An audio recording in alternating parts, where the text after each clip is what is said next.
एक का एक। हेलो मेरे प्यारे बच्चों, स्वागत है आपका हमारे YouTube चैनल विद्या कोचिंग कराओ। आप लोग देख रहे होंगे आज हम अपनी वेशभूषा थोड़ा बदल के आए हैं क्योंकि ठंडी बढ़ गई है। यहाँ मैं भोर को 5 बजे, सुबह 5 बजे मैं वीडियो बना रहा हूँ। इतनी ठंडी पड़ रही है कि मुझे ये सब कुछ करना पड़ रहा है, समझ रहे हैं। तो आइए मैं आप लोगों को एक नया चैप्टर लेके आया हूँ, कक्षा 9 का, जो कि आपको दिख रहा है बोर्ड पर, यूक्लिड की ज्यामिति का परिचय। आज यूक्लिड भैया को हम याद करेंगे।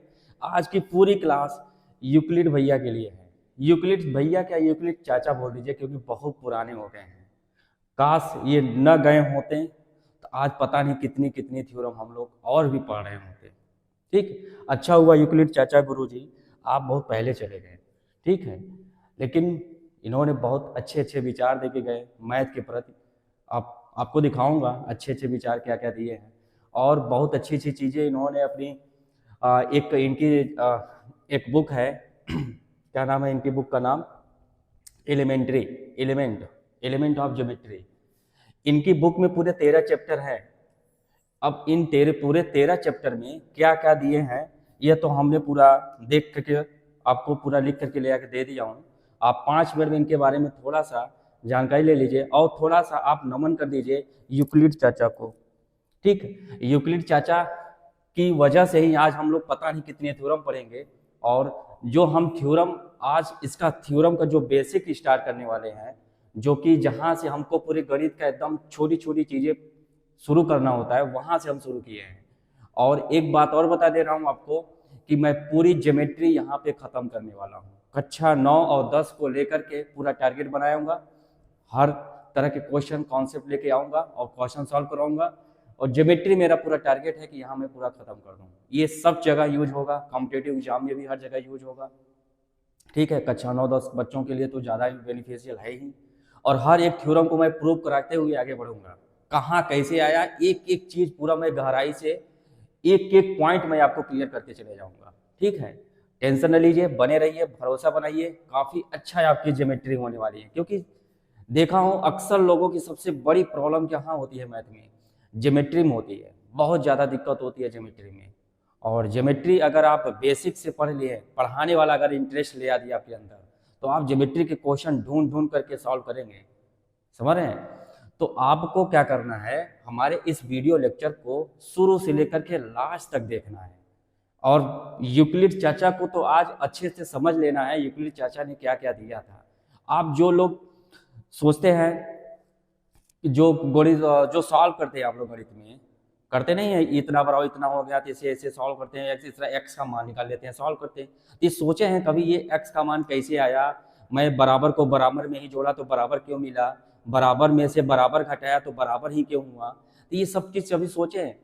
ये यूक्लिड चाचा सोच के दिए। पहले सोचो कुछ सालों पहले, हजारों साल पहले, जब मैथ इतनी ज़्यादा डेवलप नहीं थी तो लोग इसी छोटी छोटी बात को लेकर के मैथ को आगे डेवलप किए। ठीक है, तो हुआ क्या, यूक्लिड चाचा ने ऐसे ऐसे कॉन्सेप्ट दिए, ऐसे ऐसी परिभाषाएं दी, और कुछ इनकी तो नॉन डिफाइंड परिभाषाएं भी हैं, कुछ डिफाइंड परिभाषाएं भी हैं, डिफिनेशन भी हैं, इनकी अभिगृहित है, अभिधारणाएं हैं, बहुत से ऐसे हैं।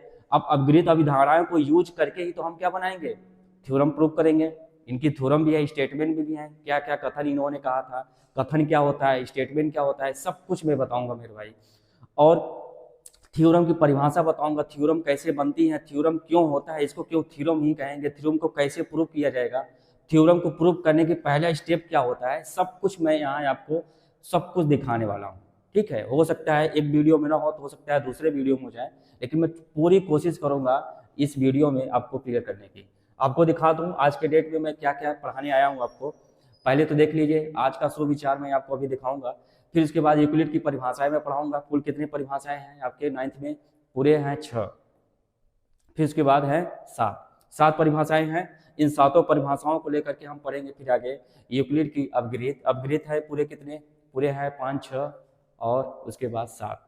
फिर उसके बाद हम लोग पढ़ेंगे यूक्लिड की अवधारणाएं पढ़ेंगे। यूक्लिड की अवधारणाएं पढ़ने के बाद हम लोग फिर कुछ और कॉन्सेप्ट पढ़ेंगे। ठीक है, तो सबसे पहले हम लोग क्या करेंगे, यूक्लिड चाचा को अच्छे से याद करेंगे। आज इनका दिन है, यूक्लिड चाचा का दिन है, हमारा दिन तो नहीं है भाई, आज यूक्लिड चाचा का दिन, क्योंकि आज पूरी बातें यूक्लिड चाचा की ही होने वाली है। यूक्लिड चाचा ने अपनी बुक एलिमेंट ऑफ ज्योमेट्री में कुछ ऐसे ऐसे चैप्टर ऐड किए, और पूरे कितने चैप्टर थे? पूरे 13 चैप्टर थे, समझ रहे हैं? यानी कि पूरे 13 किताबों को कनेक्ट करके एक नया किताब बनाया गया, जिसको बोलते हैं एलिमेंट ऑफ ज्योमेट्री। ठीक है, इस पूरे 13 बुक में 1 से लेकर के 6 तक के अध्याय में उन्होंने प्लेन ज्योमेट्री के बारे में बताया। प्लेन ज्योमेट्री मतलब होता है एक जिसमें आता है चतुर्भुज, त्रिभुज, वृत्त और भी चीजें आती हैं आपकी। ठीक है, तो प्लेन ज्योमेट्री के बारे में ये होता है यानी कि 2D प्लेन, यानी कि एक 2 डायमेंशन प्लेन में जिसकी लेंथ और ब्रेथ हो, जिसकी यानी एक्स और वाई एक्सिस 2 एक्सिस हो, उनमें उनके बारे में इन्होंने बताया 2D प्लेन। अब बताइए पूरी ज्योमेट्री, पूरी मैथ किस पे डिपेंड है? यूक्लिड चाचा के ऊपर डिपेंड है। देखिए बताइए, पूरा का पूरा इन्होंने पढ़ाया। नंबर सिस्टम, नंबर थ्योरी भी इन्होंने दिया, प्राइम नंबर, एलसीएम, एचसीएफ इन्होंने दिया। इनके 7 से लेकर के 8 तक के चैप्टर में यही चीज पता है। और 8 चैप्टर नंबर 8 में एक गुरुत्व श्रेणी होता है, जीपी ज्योमेट्रिकल प्रोग्रेशन होता है, उसको दिया। चैप्टर नंबर 10 में अपरिमेय दिया, परिमेय अपरिमेय। 11 से 13 तक के चैप्टर में इन्होंने 3D ज्योमेट्री दिया, जो कक्षा 11 12 में आप लोग पढ़ोगे। चैप्टर नंबर 2 में इन्होंने अलजेब्रा दिया। चैप्टर नंबर 3 में सर्कल और पाइथागोरस प्रमेय दिया। सोचिए, चैप्टर नंबर 4 में इन्होंने बहुभुज दिया, पॉलीगन दिया। और चैप्टर नंबर 5 में इन्होंने रेशियो और प्रोपोर्शन दिया, अनुपात और समानुपात दिया। बताइए, चैप्टर इनके पूरे 13 अध्यायों में पूरी मैथ है, समझ रहे हैं? इन्होंने मैथ में ही नहीं काम किया, इन्होंने फिजिक्स में भी काम किया, समझ रहे हैं? इन्होंने फिजिक्स में भी काम किया। फिजिक्स का चैप्टर है जो आप लोग पढ़े, ऑप्टिक्स, प्रकाश, लाइट, जहाँ रिफ्लेक्शन होता है, उन्होंने वहाँ भी इन्होंने बहुत ज़्यादा योगदान दिया। तो सोच लीजिए कि यूक्लिड चाचा कितने महान गणितज्ञ थे। तो इनके बारे में चर्चा जितने ही करेंगे उतना ही कम होगा, इससे अच्छा। और इनको जानते हैं, ज्योमेट्री के फादर भी कहा जाता है। यूक्लिड चाचा को ये ज्योमेट्री का फादर भी कहा जाता है, क्योंकि ये ज्योमेट्री के पितामह हैं। ठीक है, तो ये हो गया ज्योमेट्री। और ज्योमेट्री के बारे में बहुत ज़्यादा दिया, लेकिन इतना ही बहुत है आपके पास, इतनी जानकारी ले लीजिए। ठीक है, इनकी पूरे एलिमेंट ऑफ ज्योमेट्री एक बुक थी, 13 चैप्टर थे। 13 चैप्टर को मैंने बता दिया किस किस चैप्टर में क्या था। ठीक है, यहाँ 1 to 6 में है प्लेन ज्योमेट्री। यहाँ मैं थोड़ा सा हिंट के लिए लिखा हुआ था, अब बुक तो पूरा याद नहीं है मुझे, लेकिन मैं इसको एक रिव्यू दे दिया।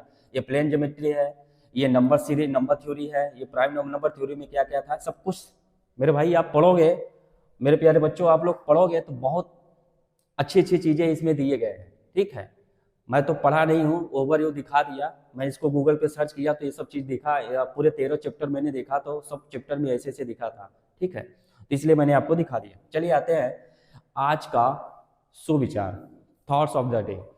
देखिए आज का सुविचार में क्या है, पहले हम लोग आज का सुविचार देख लेते हैं, फिर उसके बाद यूक्लिड चाचा ने क्या कहा है, उनकी एक थॉट है, उसके बारे में हम लोग बहुत अच्छी तरह से देखेंगे। ठीक, अपनी कठिनाइयों को अपनी ताकत बनाओ और देखो, यस आपको ही कह रहा हूं, अपनी कठिनाइयों को अपनी ताकत बनाओ और देखो कैसे वह तुम्हें अगले सफलता की ऊंचाइयों तक ले जाती है।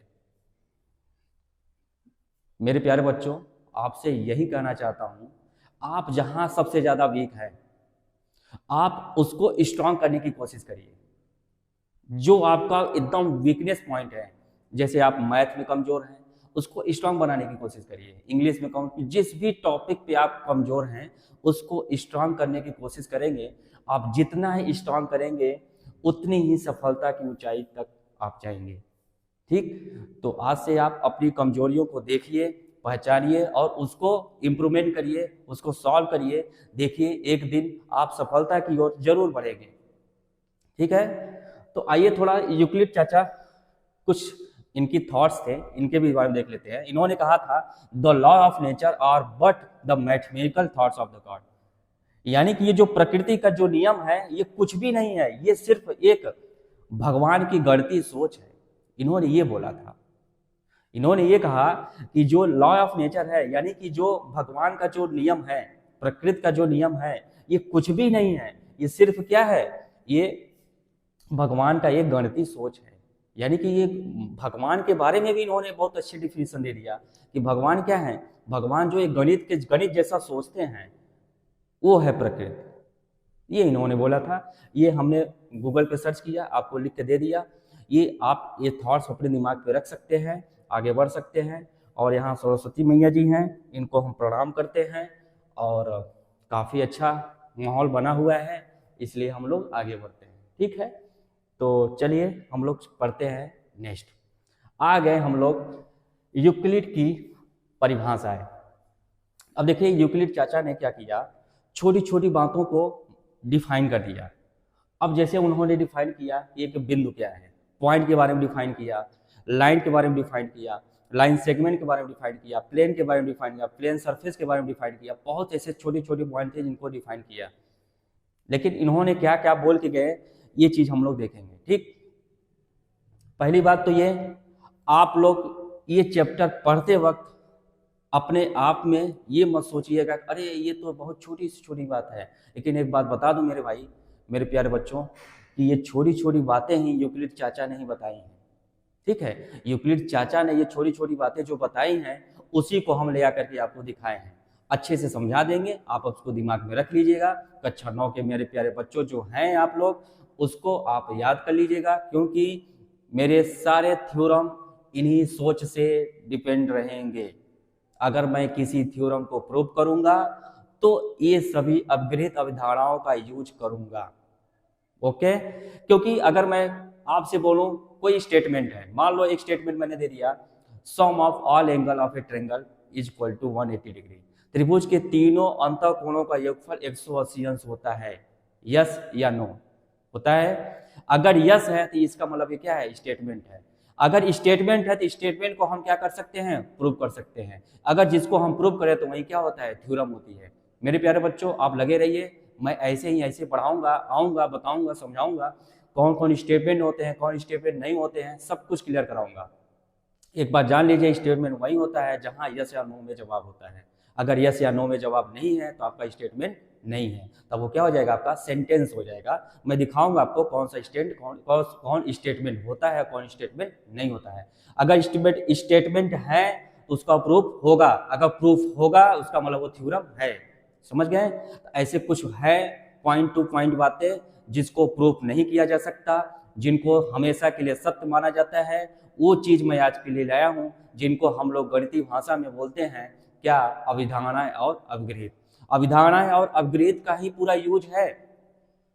ये थ्योरम जो हम लोग प्रूफ, मान लो जैसे किसी थ्योरम को प्रूफ करना हो तो सबसे पहले हमको कहाँ सोचना पड़ेगा, कोई और थ्योरम को प्रूफ कर, कोई और थ्योरम को सोचना पड़ेगा? नहीं, किसी भी चीज को प्रूफ करने के लिए हमको वो चीज ढूंढना पड़ेगा कि जो हमेशा के लिए सत्य हो। हाँ या ना? जैसे मुझे किसी चीज को प्रूव करना हो, अब मान लो जो मैंने प्रूव किया, इस कमरे में बहुत ढेर सारे लोग हैं, इसको मैं प्रूव करना चाहता हूं, कैसे प्रूव करूं? प्रूव करिएगा आप, समझ गए? तो मैं ये कहना चाहता हूं मेरे भाई कि अगर किसी भी थ्योरम को प्रूव करना हो तो एक स्टेटमेंट होना जरूरी है, और स्टेटमेंट होगा तभी वो प्रूफ होगा, पहली बात। और थ्योरम को प्रूव करने की सबसे पहले हमको जरूरत पड़ेगी किसकी, जो चीज हमेशा के लिए सत्य होती है उसी का यूज करके हम थ्योरम को प्रूव करेंगे। दिखाएंगे आपको कैसे कैसे प्रूव किया जाता है। इस चैप्टर में 2-3 थ्योरम है, मैं वो भी दिखाऊंगा, 2-3 थ्योरम कैसे प्रूव किया जाता है। ठीक, लगे रहिए, काफी अच्छा आपका कॉन्सेप्ट होने वाला है। और समझ लीजिए कि आप लोग भटकने वाले नहीं हैं, क्योंकि हम कक्षा 9 की जो सबसे बोरिंग चैप्टर लगता है मेरे ख्याल से, मेरे बहुत से प्यारे बच्चे बहुत ही बोरिंग इसको समझते हैं, लेकिन मैं जब से पढ़ाया हूँ इस चैप्टर को, बच्चे काफ़ी इंटरेस्ट लेने लगे हैं, क्योंकि इस चैप्टर की पूरी इंपॉर्टेंस पूरी ज्योमेट्री में दिखती है और दिखाने वाले चाहिए। अगर आपको किसी भी चीज़ का इंपॉर्टेंस अगर दिखाने वाला दिखा देगा ना, तो आपको वो चैप्टर कभी बोरिंग नहीं लगेगा। इस चैप्टर की इंपॉर्टेंस मैं आपको दिखाऊंगा, तब आपको लगेगा कि ये चैप्टर कितना इंपॉर्टेंट होने वाला है। ठीक, तो लगे रहिए। आइए हम लोग करते हैं यूक्लिड चाचा की परिभाषाओं को नमन करते हैं। ठीक है, उनकी पहली परिभाषाएं क्या थी जो आपके बोर्ड पे दिख रहा है। एक बिंदु, उन्होंने पहला पॉइंट क्या बोला, a point is one that has no part. उन्होंने ये बोला एक बिंदु वह है जिसका कोई भाग नहीं होता है। उन्होंने क्या बोला, एक बिंदु वह है जिसका कोई भाग नहीं होता है। ये किसने बोला, यूक्लिड चाचा ने बोला। अगर आपसे कोई बोले what is definition of point, तो आप एक डिफिनेशन ये बोल सकते हैं कि पॉइंट क्या होता है, एक बिंदु होता है, यानी कि यहाँ वो एक भाग होता है जिसका कोई भाग नहीं होता है, समझ रहे हैं? यानी कि वह है जिसका कोई भाग नहीं होता। जैसे मैंने मान लिया कोई एक है इसका, ठीक है, ये ले लिया, अब इसका एक छोटा सा भाग ले लिया, ठीक है, आया ना, ले लो, चलो अच्छा इसमें नहीं लिया, चलो और कुछ ले लेता हूँ, एक ऐसा बिंदु ले लिया। अब एक बिंदु ले लिया, इस बिंदु को जितना छोटा कर सकूं, अब एक आप पेंसिल जानते हैं, एक पतली सी नोक वाली पेंसिल होती है, जब उसको इरेज करेंगे तो जितनी पतली आप उसको इरेज कर सकते हैं उतनी ही पतली आप उसको ऐसे बना दीजिए। यही क्या होता है, एक बिंदु होता है जिसको अब छोटा सा नहीं कर सकते, इसको अब टुकड़ों टुकड़ों में नहीं बांट सकते, वही आपका क्या है, बिंदु है। यानी कि यही उन्होंने बोला था, यानी कि हम इसको हम और कई भागों में नहीं बांट सकते हैं, यही यूक्लिड चाचा ने बोला था। समझ गए? तो हमने पहली परिभाषाएं याद कर ली और दिमाग में रख ली कि बिंदु क्या होता है, जिसका कोई भाग नहीं होता है। अगर मैं अपनी तरफ से बोलूं तो बिंदु क्या होता है, तो बिंदु के बारे में मैं बताऊं तो काफी अच्छी बातें बता सकता हूं। देखिए, जैसे मैंने बिंदु लिखा, इसकी न कोई लंबाई होती है, न तो चौड़ाई होती है और न तो ऊंचाई होती है, ये बोल सकता हूं। बिंदु की परिभाषा और बोल सकते हैं, बिंदु एक ऐसा वृत्त है जिसकी त्रिज्या 0 होती है, ऐसे भी बोल सकता हूं। बिंदु एक ऐसा वृत्त है जिसकी त्रिज्या 0 होती है। बिंदु एक 0 डायमेंशन है। बिंदु एक क्या होता है, 0 डायमेंशन होता है। 0 डायमेंशन क्या है, यानी कि जिसकी लंबाई ना हो, न तो चौड़ाई हो, न तो ऊंचाई हो, वो क्या होता है, 0 डायमेंशन होता है। बिंदु एक ये भी बोल सकते हैं, बिंदु का कोई भाग भी नहीं होता है। समझ गए? इस तरह से हम बिंदु के बारे में और बहुत कुछ बोल सकते हैं, अपने से भी बना सकते हैं, लेकिन यूक्लिड चाचा ने जो बोल दिया वो मानना पड़ेगा। चलिए आते हैं यूक्लिड की दूसरी परिभाषा है। इन्होंने क्या बोला, एक रेखा चौड़ाई रेत लंबाई होती है। यानी कि इन्होंने एक रेखा के बारे में बताया, ठीक है। अब रेखा के बारे में हम लोग आके डिफिनेशन बताएंगे, वेल डिफाइंड डिफिनेशन और नॉन डिफाइंड डिफिनेशन में अभी बताएंगे। ज्योमेट्री के कुछ ऐसे डिफिनेशन है जो पूरी तरह से डिफाइन नहीं किए गए, नॉन डिफाइंड जिसको बोलते हैं, ठीक है। तो वो नॉन डिफाइंड में ही हम आएंगे, कहाँ पे, लाइन के बारे में आएंगे, बताएंगे, क्योंकि लाइन, सेगमेंट, लाइन, प्लेन, ये सब कुछ होते हैं, अच्छी तरह से पूरी तरह से नहीं डिफाइन किया जा सकता। अगर कोई आपसे कहे कि इस व्हाइट बोर्ड पर, सॉरी इस स्मार्ट बोर्ड पर एक रेखा खींच के दिखाइए, तो हम रेखा तो खींच सकते हैं यहाँ से लेकर के वहां तक, क्या पूरी तरह से रेखा पूरी आ जाएगी? नहीं आ जाएगी, क्योंकि रेखा और भी आगे बढ़ सकती है, ये भी आगे बढ़ सकती है। समझ रहे हैं? यानी लेफ्ट राइट दोनों राइट ये अपरिमित रूप से बढ़ाया जा सकता है। यानी एक रेखा चौड़ाई रहित लंबाई होती है, यानी एक ऐसी रेखा होती है जिसकी चौड़ाई तो नहीं होती है, 0 होती है, लेकिन लंबाई होती है। यानी कि अगर बोला जाए रेखा क्या होती है, तो रेखा एक चौड़ाई रहित लंबाई होती है, ये आपको दिमाग में रखना होगा। समझ गए? तो रेखा के बारे में आपको पता हो गया, पहला, दूसरा पॉइंट, तीसरा पॉइंट है ये। तीसरा पॉइंट उन्होंने क्या बोला, यूक्लिड चाचा ने, एक रेखा के सिरे बिंदु होते हैं। उन्होंने जैसे मैंने बोला, जैसे एक रेखा है, ठीक है, इस रेखा का कहीं भी कोई बिंदु ले लीजिए, कहीं भी कोई बिंदु ले लीजिए या कहीं भी कोई पार्ट ले लीजिए, इन पार्ट को लेकर के इनको आप लेंस से एक जूम करके देखेंगे तो इसके भी कोई क्या होगा, ऐसे दिखेगा, इसके भी क्या होंगे, सिरे बिंदु होंगे। कहीं से भी कोई पार्ट लीजिए, ये पूरी रेखा है, इस पूरी रेखा के ये देखिए एक सिरा बिंदु है, एक सिरा बिंदु ये है। सिरा मतलब होता है इनके अंत, इंड पॉइंट, यानी कि क्या है, इनके इंड पॉइंट है, ये क्या होते हैं, सिरे बिंदु होते हैं। वहीं जो लिखा हुआ है, the ends of a line are points, यानी कि इसके अंत में भी क्या होता है, एक बिंदु होता है, यहाँ भी क्या होता है, एक बिंदु होता है। रेखा के सिरे बिंदु भी क्या होते हैं, एक रेखा के सिरे बिंदु होते हैं। इन्होंने तीसरा पॉइंट बताया। अच्छा, चौथा पॉइंट क्या इन्होंने बताया, एक सीधी रेखा वह रेखा होती है जो स्वयं पर बिंदुओं के साथ समान रूप से, सपाट रूप से स्थित होती है। बहुत से बुकों में लिखा हुआ है सपाट रूप से, बहुत से बुकों में लिखा हुआ है समान रूप से स्थित होती है। एक सीधी रेखा वह रेखा होती है जो स्वयं पर बिंदुओं के साथ समान रूप से, जैसे है, खूब ढेर सारे हमने बिंदु ले लिए, ऐसे ले लिया, ऐसे खूब ढेर सारे हमने बिंदु ले लिया, इन सभी ढेर सारे, अभी खूब ढेर सारे बिंदु, वही कह रहा है ना, एक सीधी रेखा वह रेखा होती है जो स्वयं पर बिंदुओं के साथ, अब देखो बिंदु है ना, खूब ढेर सारे बिंदुओं के साथ क्या होती है, समान रूप से सपाट रूप में स्थित होती है, यही होती है। यानी कि अनंत बिंदुओं से एक रेखा खींची जा सकती है, ठीक है। एक रेखा को खींचने के लिए हमको कितनी बिंदुओं की आवश्यकता पड़ेगी, अनंत बिंदुओं की आवश्यकता पड़ेगी, क्योंकि हम यहाँ पे बहुत ढेर सारे बिंदुओं को लेकर के रेखा बनाते हैं। अगर हम इस रेखा को थोड़ा सा लेंस लगा करके जूम करें ना, तो जूम जब करेंगे तो उसको एकदम बारीकी से जब देखेंगे तो ऐसे छोटे छोटे बिंदु दिखाई देते हैं, ठीक है, छोटे छोटे बिंदु दिखाई देते हैं। जब इनको दूर से देखते हैं तो क्या हो जाती है, एक रेखा बन जाती है, एक एकदम सपाट हो जाती है। समझ रहे हैं? इसीलिए क्या होती है, रेखा होती है, ठीक है। अगर मैं इसी जो ये आपके इस व्हाइट बोर्ड पे लिखा हुआ है ये सब कुछ, अगर इसको जिद नहीं हो, अभी देखिए आप लोग कैमरे में देख रहे होंगे आप लोग, तो ये देखिए हमको तो ऐसा लग रहा है जैसे ये फटा हुआ है, ठीक है। अब इसको जूम करेंगे तो क्या होगा, ये छोटे छोटे छोटे छोटे पॉइंट दिखेंगे, ठीक है। ये हम लोग कोऑर्डिनेट ज्योमेट्री में पढ़ेंगे। कोऑर्डिनेट ज्योमेट्री में हम पॉइंट को क्यों डिनोट करते हैं, यानी कि हम निर्देशांक क्यों लेते हैं, उसका यूज कहाँ होता है, उसका यूज मेरे भाई हर एक जगह है। अगर मैं यहाँ बोलूँ इस यहाँ का कोऑर्डिनेट क्या होगा, यहाँ का कोऑर्डिनेट क्या होगा, यहाँ का कोऑर्डिनेट क्या होगा, हर एक चीज़ का कोऑर्डिनेट यहाँ पे सेट हुआ है, समझ रहे हैं। क्योंकि पूरे कोऑर्डिनेट ज्योमेट्री का यूज पूरे विश्व में हर जगह यूज होता है मेरे भाई, ये चीज़ जान लो। कोऑर्डिनेट ज्योमेट्री हम बताएंगे कितना उसका इम्पोर्टेंस है, समझ रहे हैं। यानी कि हर एक पॉइंट का एक फिक्स लोकेशन होता है। ये पॉइंट यहाँ पे फिक्स है, क्यों? क्योंकि ये पॉइंट अगर इधर उधर भी डिसबैलेंस कर दिए तो पूरा का पूरा पिक्चर गड़बड़ा जाएगा, समझ रहे हैं। यानी कि फोटोग्राफी में, फोटोकॉपी में, इरेजर में और वाइवान में बहुत जगह यूज होता है, गूगल मैप में, ये कहाँ कहाँ बताऊँ मेरे प्यारे भाई। जब मैं ज्योमेट्री कोऑर्डिनेट ज्योमेट्री पढ़ाऊँगा तो बताऊँगा, ठीक। घबराना नहीं है, मैं हूँ ना, सब खत्म कर दूंगा। आइए कौन से नंबर, वो डिफिनीशन नंबर 4 हमने क्लियर कर दिया। आइए डिफिनीशन नंबर 5। पांचवा डिफिनीशन क्या थी यूक्लिड चाचा की, उन्होंने क्या बोला, एक पृष्ठ सरफेस वह होता है जिसमें केवल लंबाई और चौड़ाई होती है, ठीक है। यानी कि उन्होंने ये बताया, एक जैसे क्या है, एक जैसे ये क्या है हमारा बोर्ड, ये सरफेस है, इसमें क्या है, और लंबाई और चौड़ाई है, ठीक है। जैसे एक प्लेन कागज ले लीजिए, प्लेन कागज ले लीजिए, ठीक है, कागज ले लीजिए, उसमें क्या है, एक सरफेस है, वो पृष्ठ होता है। वहीं उन्होंने बोला एक पृष्ठ वहाँ होता है, इन्होंने पृष्ठ के बारे में बोल दिया कि जिसमें लंबाई और चौड़ाई होती है, वहीं क्या होती है, पृष्ठ होती है। देखिए ये क्या है, हमारी पृष्ठ है, ये क्या है, हमारी चौड़ाई है। लंबाई और चौड़ाई दोनों चीज़ देखिए, ये होती है हमारी चौड़ाई। अच्छा, आप लोगों को मैंने कुछ और भी बातें नहीं बताई जो मैं यहाँ दिखाना चाहता हूँ। जैसे मैंने बताया था ज्योमेट्री,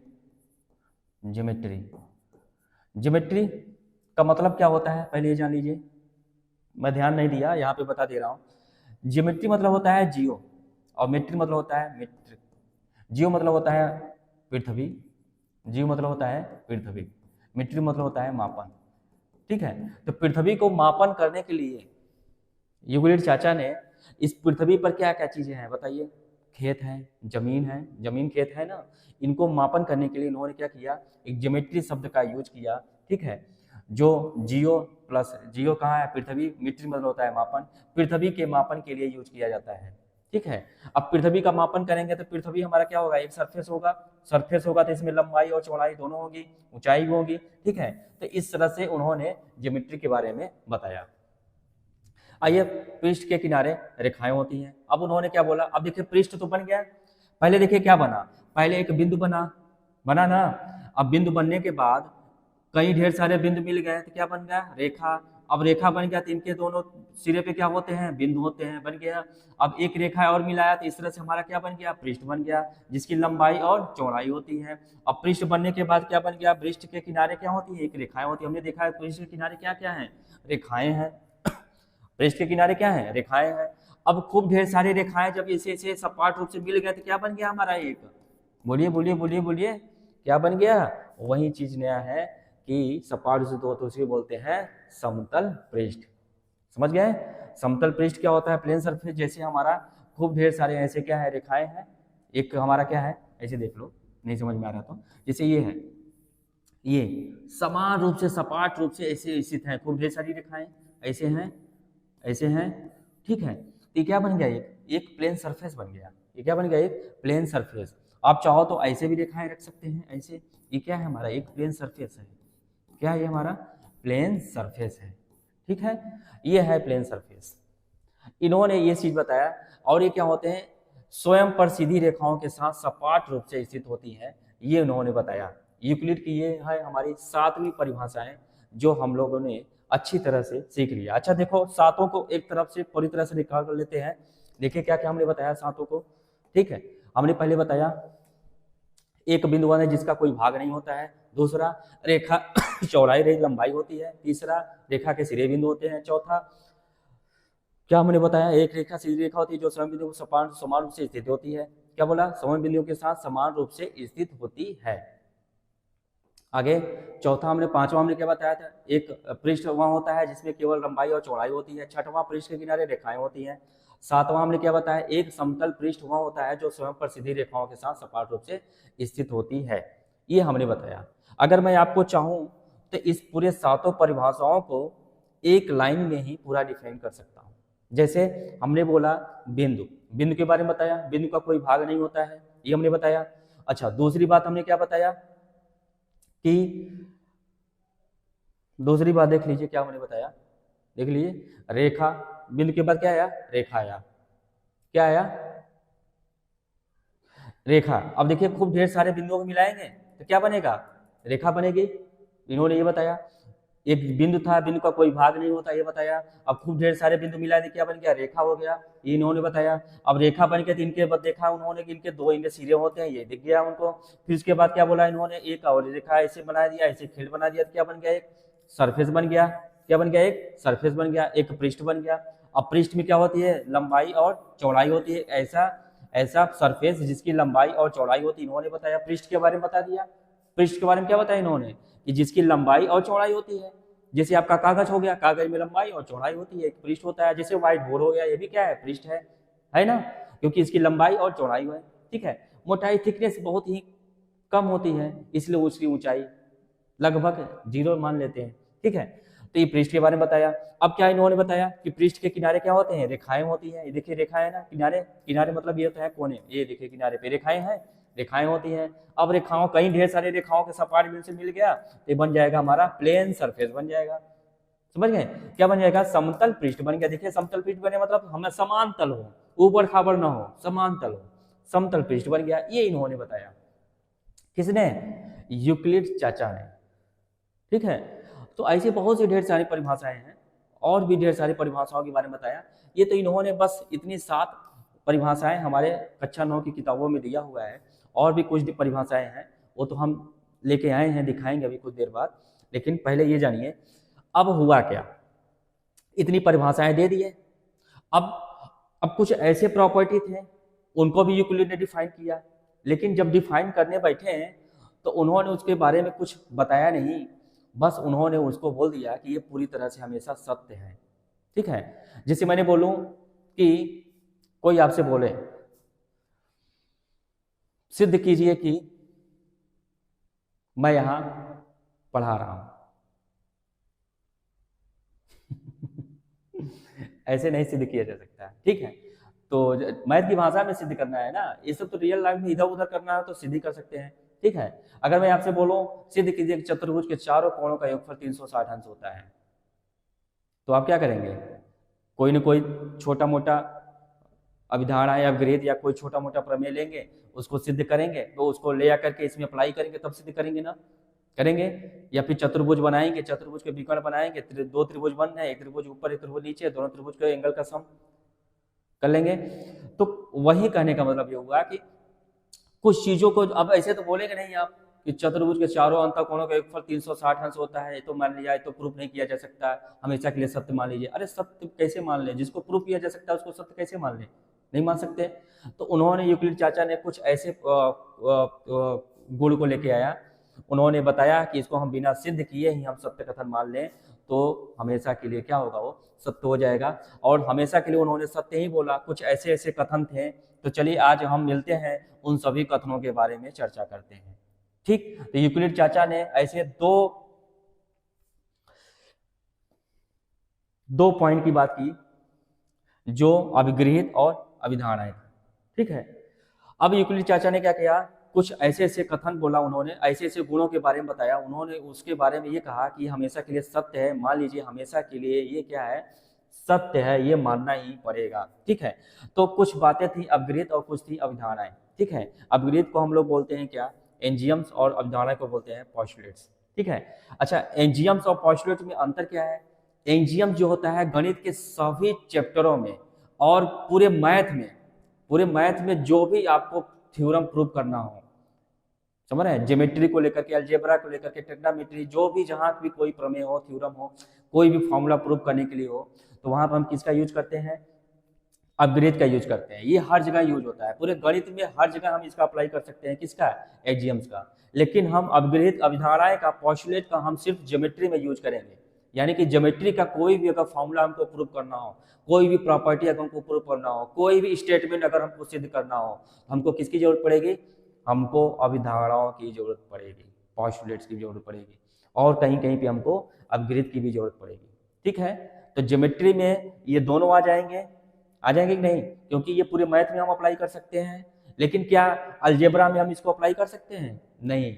अपग्रेड अभिधारणाएं को हम अलजेब्रा में अप्लाई नहीं कर सकते हैं, क्योंकि अभिधारणाएं हमको कहाँ यूज करना होगा? ज्योमेट्री में। समझ गए? ये हमेशा सत्य कथन होती है। अगर मैं बोलूं कि अपग्रेड नंबर फर्स्ट ये है, तो आपको दिमाग में रख लेना होगा कि अपग्रेड नंबर फर्स्ट अब हमको याद कर लेना है, क्योंकि अब ये प्रूफ नहीं होने वाला है ना। अच्छा, मैं आपको एक मजे की बात बताऊं। जैसे मैंने आपसे कहा, आप और हम, मान लीजिए हम और आप एक साथ चल रहे हैं रास्ते में। ठीक है, रास्ते में चल रहे हैं। अब आपको मैं, मान लो अंधेरा का समय है, एक हंसी मजाक के बारे में, अंधेरा का समय है, मैं आपसे बोलूं, अरे बाप रे, मुझे पीछे से कोई थप्पड़ मार दिया, लगता है भूत आ गया, पीछे से मार दिया। अब क्या करेंगे? आप डर जाएंगे ना? डर जाएंगे ना? क्यों डर गए? क्योंकि आप मेरी बात को भरोसा कर लिए। क्यों भरोसा किए? क्योंकि भूत एग्जिस्ट करता है इस दुनिया में। हाँ या ना? करता है कि नहीं? भूत एग्जिस्ट करता है। देखो, मैं मैथ का टीचर हूँ, मैं तो बोलूँगा एग्जिस्ट नहीं करता है। भूत वूत कुछ नहीं होते हैं भाई।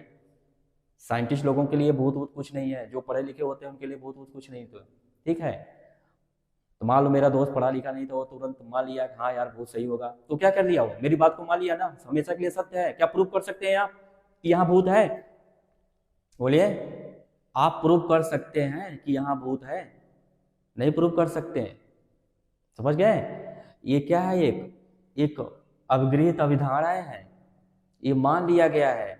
अच्छा, भूत ज्योमेट्री में आएगा कि अलजेब्रा, मैथ की और कोई भाषा में आएगा?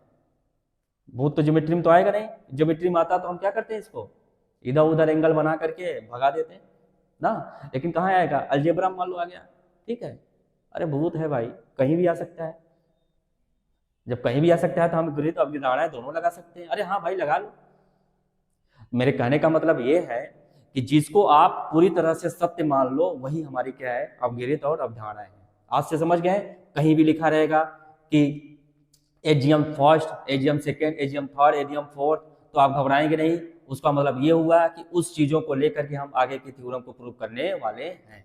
अच्छा, कहीं भी आ गया पॉस्टुलेट, अभिधारणाएं आ गई, तो तब भी घबराने की चीज नहीं है। दोनों चीज एक ही है, बस अंतर सिर्फ इतना ही है, ये पूरे हम ज्योमेट्री में यूज करेंगे और ये हम पूरे मैथ में यूज करेंगे। इसमें ज्योमेट्री में भी आ जाएगा। ठीक है, यही मैं कहना चाहता था, ज्यादा टाइम नहीं लेना चाहता, आगे बढ़ते हैं। ठीक है, आइए यूक्लिड की कुछ अभिधारणाएं हैं, यानी कि अभिधारणाएं मतलब क्या बताया था इंग्लिश में? पॉस्टुलेट्स।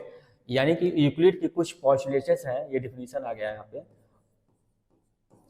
पॉस्टुलेट्स यानी कि यूक्लिड की कुछ अभिधारणाएं हैं, इसके बारे में हम लोग पढ़ लेते हैं। ठीक है, तो देखिए कुछ अच्छी अच्छी अभिधारणाएं हैं, इन्होंने बताया था। पहला अभिधारणा पढ़ते हैं। वे वस्तुएं जो एक ही वस्तु के बराबर होती हैं, एक दूसरे के बराबर होती है। वाह, कितनी अच्छी बातें बताई इन्होंने। अब बताइए, है कि नहीं बराबर? अच्छी बातें हैं कि नहीं? अगर जैसे मैंने बोला 5 बराबर 5, अगर इसमें 1 जोड़ दूं, इसमें भी 1 जोड़ दूं, क्या हो जाएगा? 6। क्या हो जाएगा? 6। तो देखिए क्या मिला यार, क्या कर रहा है? वे वस्तुएं जो एक ही वस्तु के बराबर हो। मान लो अभी मैथ की भाषा में देख रहा हूं, अभी और भी एग्जांपल दिखाऊंगा आपको। जैसे मान लो 5 5 के बराबर है, तो क्या कर रहा है? वे वस्तुएं जो एक ही वस्तु के बराबर हो, 5 5 के बराबर है, एक दूसरे के बराबर होती है। यानी कि वे वस्तुएं जो एक ही वस्तु के बराबर होती हैं, एक दूसरे के, अच्छा सॉरी, यहाँ मैं दूसरा एग्जांपल दिया। देखिए कह रहा है वे वस्तुएं जो एक ही वस्तु के बराबर होती है, एक दूसरे के बराबर होती है। वे वस्तुएं, जैसे ए बराबर किसके हैं? बी के हैं। वे वस्तुएं जो एक ही वस्तु के बराबर होती हैं। अब यही ए किसके बराबर है? सी के बराबर। ए बी के बराबर, ए सी के बराबर है, तो क्या बी सी के बराबर नहीं होगा? बोलिए हाँ या ना? तो बी सी के बराबर होगा मेरे भाई, समझ रहे हैं? बी सी के बराबर होगा। वही कह रहा है वे वस्तुएं जो एक ही वस्तु के बराबर हो, यानी कि बी भी ए के बराबर हो और सी भी ए के बराबर हो, इसका मतलब बी सी के बराबर हो ही जाएगा, ये इन्होंने कहा। जैसे राम का भाई कौन है? श्याम है, और अमित का भाई कौन है? श्याम है, यानी कि एक ही व्यक्ति के दो भाई हैं, तो क्या ये दोनों आपस में भाई नहीं होंगे? बोलिए हाँ या ना, हो सकते हैं ना। वही चीज उन्होंने कहा। अब इस चीज के लिए प्रूफ करने मत बैठ जाएगा मेरे भाई कि आपका अगर x बराबर y है और y बराबर क्या है? z है, तो जैसे x बराबर है y और y बराबर क्या है? z है, तो हम यहाँ से बोल सकते हैं x बराबर क्या होगा? z होगा। इसके लिए कोई प्रूफ करने की जरूरत नहीं है, क्योंकि यूक्लिड चाचा ने अपने पोस्टुलेट, अपनी अभिधेयता में, पहली अभिधेयता में यही बोल के गए हैं कि आपको ये हमेशा सत्य मान लेना पड़ेगा। समझ गए? तो ये याद करना है, ये पूरे गणित में हम लोग कहीं बहुत ही जगह यूज करने वाले हैं। समझ रहे हैं? पूरी ज्योमेट्री में, पूरे अलजेब्रा में हर जगह यूज करने वाले हैं मेरे भाई। ये बहुत ही इंपॉर्टेंट चीजें हैं, इसको दिमाग में रख लीजिए। ठीक है, तो चलिए इनकी दूसरी पॉइंट पे आते हैं। दूसरा पॉइंट इन्होंने क्या बोला? यदि बराबरों को बराबरों में जोड़ा जाए तो कोण भी बराबर होता है। अब देखिए, बराबर को बराबर में जोड़ा जाए तो ये भी इन्होंने कितनी अच्छी बातें कही। ठीक है, अच्छा इसका सबसे बेस्ट एग्जांपल दिखाऊं। जैसे मैंने x + 5 बराबर क्या लिख दिया? 3 लिख दिया। अब मैं आपसे बोलूं कि x का मान बताइए, चलो यहाँ पे मैं लिख दिया कितना? चलो 8 ले लिया। तो x बराबर बोलो क्या आएगा? तो आप झट से निकाल लेंगे, x बराबर कितना आ गया? 3 आ गया। लेकिन क्या आप समझ पाए, क्या आपके दिमाग में चला कि x का मान ये 3 कैसे आया? आपको बस सिखा दिया गया है कि हाँ 5 को इधर ले आइए और घटा दीजिए, आंसर आ जाएगा। राइट हैंड साइड वाला लेफ्ट हैंड साइड वाला राइट हैंड साइड लाएंगे, माइनस में तो प्लस हो जाएगा, प्लस में तो माइनस हो जाएगा। ये आपको बहुत अच्छे से पता है, क्योंकि आपको बचपन में ही सिखाया गया है। क्या आपको, आपके दिमाग में ये चला कि यहाँ से x का मान कैसे आ गया? तो चलिए हम आपको दिखाते हैं कैसे आया। तो यूक्लिड चाचा की यहाँ की कुछ अपग्रेड मैं यहाँ पे यूज करूंगा और झट से आंसर ला दूंगा। ठीक है, अब जैसे यदि बराबरों को बराबर में जोड़ा जाए तो वो भी क्या होता है? बराबर होता है। इसको अभी हम सॉल्व करेंगे, पहले हम आपको इसको बेसिक समझा देते हैं। चलिए इसको बेसिक समझते हैं। जैसे मैंने लिखा x बराबर क्या है? y है। x बराबर क्या है? y है। अब इसमें हम बराबर चीज जोड़ दें, z जोड़ दिया, यहाँ भी क्या दे दिया? जोड़ दिया। तो ये क्या हो जाएगा? x + z, ये भी क्या हो जाएगा? y + z। यानी कि अगर दो चीजें अगर आपस में बराबर हैं, वही कह रहा है if equals are added to equals, यानी कि दो बराबरों में बराबर चीज जोड़ा जाए। जैसे x y के बराबर है, इसमें बराबर बराबर चीजें अगर जोड़ो तो जो रिजल्ट आएगा, जो होल आएगा, जो नंबर आएगा, x + z और y + z, ये भी आपस में क्या होगा? बराबर होगा। ये यूक्लिड चाचा ने अपनी अपग्रेड में सेकंड में कहा है। जैसे मैंने बोला 3 बराबर क्या है? 3 के हैं। अब इसमें 1 जोड़ दिया, इसमें भी 1 जोड़ दिया, बराबर बराबर जोड़ दिया, तो हमारा रिजल्ट क्या मिलेगा? 3 और 1 4, 3 और 1 4, यानी कि ये भी क्या आएगा? बराबर आएगा। तो बराबरों में बराबर जोड़ा जाए तो बराबर ही रिजल्ट मिलता है, ये यूक्लिड चाचा ने बोला। समझ में आया? तो यही चलिए हम इस एक्जियम का यूज हम इसमें करते हैं, इस क्वेश्चन में। ठीक है, क्वेश्चन नंबर फर्स्ट, चलिए यूज करते हैं। अगर ये दोनों चीज बराबर हैं तो बराबरों में अगर हम बराबर जोड़े तो जो आएगा वो भी बराबर होगा, हाँ या ना? अभी आएगा बराबरों में बराबर घटाया जाए तो भी वो क्या होगा? बराबर होगा। तो घटाया जाए तो जोड़ा जाए, मान लो तो हम इसमें -5 जोड़ दिया, -5 इधर भी जोड़ दिया, -5 इधर भी जोड़ दिया। तो बताओ बराबरों में बराबर जोड़ो चाहे बराबरों में बराबर घटाऊं, तो जो रिजल्ट है वो भी क्या होगा? बराबर होगा। तो यहाँ से x बराबर कितना आ गया? 8 में से 5 गया 3, 5 से 5 कट गया, कितना? x बराबर 3। क्लियर हुआ? क्योंकि हमारा अगला पोस्टुलेट यही आने वाला है कि बराबरों में बराबर घटाया जाए तो शेषफल भी क्या होता है? बराबर होता है। जैसे 6 किसके बराबर है? 6 के, और हर एक में 2 2 घटा दो तो भी क्या आएगा? 4 आएगा, ये भी 4 आएगा, दोनों क्या है? बराबर है। तो बराबर में से बराबर घटाएंगे तो बराबर ही आएगा, यानी कि दोनों है बराबर, बराबर में से बराबर चीजें घटाएंगे तो क्या मिलेगा? हमको बराबर मिलेगा। यही यूक्लिड चाचा ने बोला। तो आप एक दिमाग में रख लीजिए, पहला इन्होंने क्या बोला? दो भिन्न भिन्न वस्तुएं एक ही वस्तु के बराबर हो तो दोनों वस्तुएं क्या होती हैं? बराबर होती हैं। दो भिन्न भिन्न वस्तुएं हैं, एक ही वस्तु के बराबर हो तो वो दोनों भिन्न भिन्न वस्तुएं क्या होती हैं, बराबर होती हैं। जैसे x y के बराबर है, z y के बराबर है, तो x और z भी क्या होंगे आपस में बराबर, y और z भी क्या होंगे आपस में बराबर होंगे, होंगे ना। जैसे a से b भी बराबर है, a से c भी बराबर है, तो b और c आपस में बराबर होंगे। a b का भी भाई है, a c का भी भाई है, तो b c का भाई होगा। कुल मिलाकर के बराबर दो भिन्न भिन्न वस्तुएं किसी के बराबर होती हैं तो वो भी आपस में क्या होती है, बराबर होती हैं। ये चीज पहले अवधारणा में थी। दूसरी अवधारणा में बराबर वस्तुओं में बराबर चीज जोड़ा जाए तो वो भी क्या होती है, बराबर होती है। तीसरा, बराबरों में बराबर घटाया जाए तो भी शेषफल जो आएगा वो भी क्या होगा, बराबर होगा। वही चीज यहाँ पे हमने देखा। आइए इनकी परिभाषाएं। चौथा, वे वस्तुएं जो एक दूसरे के संपाती होती हैं, एक दूसरे के बराबर होती हैं। मतलब समझे, संपाती। जैसे संपाती हम लोग पढ़ेंगे कॉन्ग्रेंट पढ़ेंगे ना। जैसे दो त्रिभुज है, अगर ये संपाती है, संपाती मतलब क्या है कि समरूप है, सर्वांग सम है। संपाती मतलब क्या हो गया, सर्वांग सम है। सर्वांग सम मतलब होता है इक्वल, यानी कि सब कुछ इक्वल, यानी कि इसको ले आकर के इसके ऊपर ढक दे तो पूरी तरह से इसको क्या कर दे, इसको कॉन्सिडेंट कर ले, संपाती कर ले, जिसको बोलते हैं हम लोग क्या, कॉन्सिडेंट। यानी कि इसको पूरी तरह से इसको ढक ले, कॉन्सिडेंट हो जाए, यानी कि एक दूसरे की क्या होती है, बराबर होती है। जैसे एक लाइन है, एक दूसरी लाइन है, ये लाइन इसके ऊपर अगर पूरी तरह से कॉन्सिडेंट कर लिया तो ये दूसरे की क्या होगी, बराबर होगी। अब इस चीज के लिए प्रूफ करने मत बैठिएगा कि अरे कैसे बराबर हो गई, अरे यूक्लिड चाचा ने बोल दिया मेरे भाई कि बराबर होंगी तो होंगे।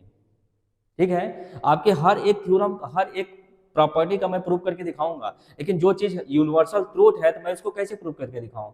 यूक्लिड चाचा ने तो बोल दिया है कि भैया इसको तो आपको 100% मानना ही पड़ेगा, इसको प्रूफ नहीं किया जा सकता, आप याद कर लीजिए। ठीक, तो वही चीज है। अब जैसे मैंने वृत्त ले लिया, एक वृत्त ले लिया, अब ये वृत्त को उठाया, इसी को ऊपर रख दिया और पूरी तरह से क्या कर दिया, इसको कवर कर दिया, इसका मतलब ये चीज दोनों क्या है, बराबर है। वही चीज है, वे वस्तुएं जो एक दूसरे के संपाती होती हैं तो एक दूसरे के क्या होंगे, बराबर होंगे और हमेशा ही होंगे।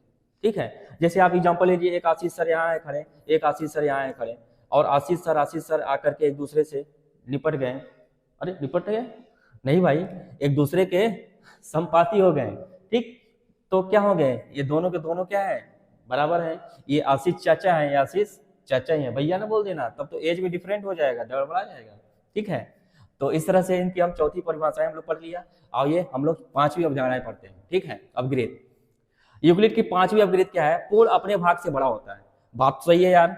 अब जैसे हम लोग, कहाँ चला गया यार बहुत बेवफा हो तुम यार, ऐसे छोड़ के चले जाते हो।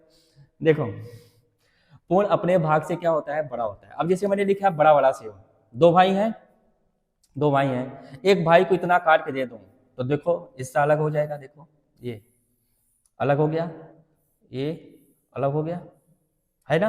देखिए ये पूरा क्या था, एक मान लो सेव है, एप्पल, ए फॉर एप्पल।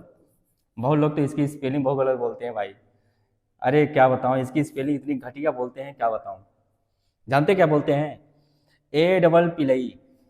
अब ऐसा कोई स्पेलिंग बोलता है यार, ऐसा स्पेलिंग नहीं बोलता है। छोटे छोटे बच्चे थे, एक दिन मैंने ऐसे लिया, हमने बोला कि बताओ बच्चों एप्पल की स्पेलिंग बताओ, तो उन्होंने क्या बताया, एक बच्ची थी, उन्होंने क्या बोला, सर एप्पल की स्पेलिंग ये होती है ए डबल पिलई। अरे ये कौन सी स्पेलिंग हुई जी,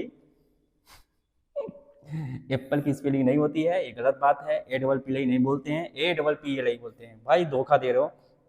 ठीक, अब बताइए पूरा क्या है, सेव है। इस सेव को हमने क्या किया, छोटा किया, यहाँ से इसे कट कर दिया, ये बड़ा हिस्सा, ये छोटा हिस्सा है। अब मुझे बताइए पूर्ण अपने भाग से क्या होता है, बड़ा होता है। अब बताइए पूरा वाला सेव है, ये पूर्ण हो गया, इसका भाग दो हो गया, भाग एक हो गया, एक भाग दो। तो क्या ये बड़ा वाला भाग छोटे वाले भाग से बड़ा है कि नहीं, होगा ना, होगा।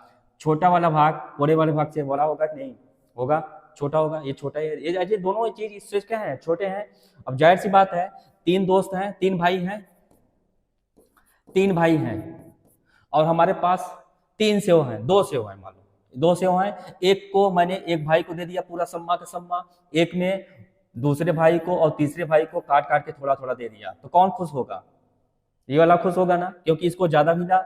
ये तो नाराज हो जाएंगे, आएंगे अपने पापा से लड़ेंगे। पापा कौन है पापा मैं नहीं हूँ भाई, ये तीनों आपस में होंगे, किसी कहीं के किसी के पापा होंगे। मैं पापा होता तो तीनों को बराबर बराबर देता। ठीक है, 3 भाई हैं तो 3 सेव ले आकर के देता।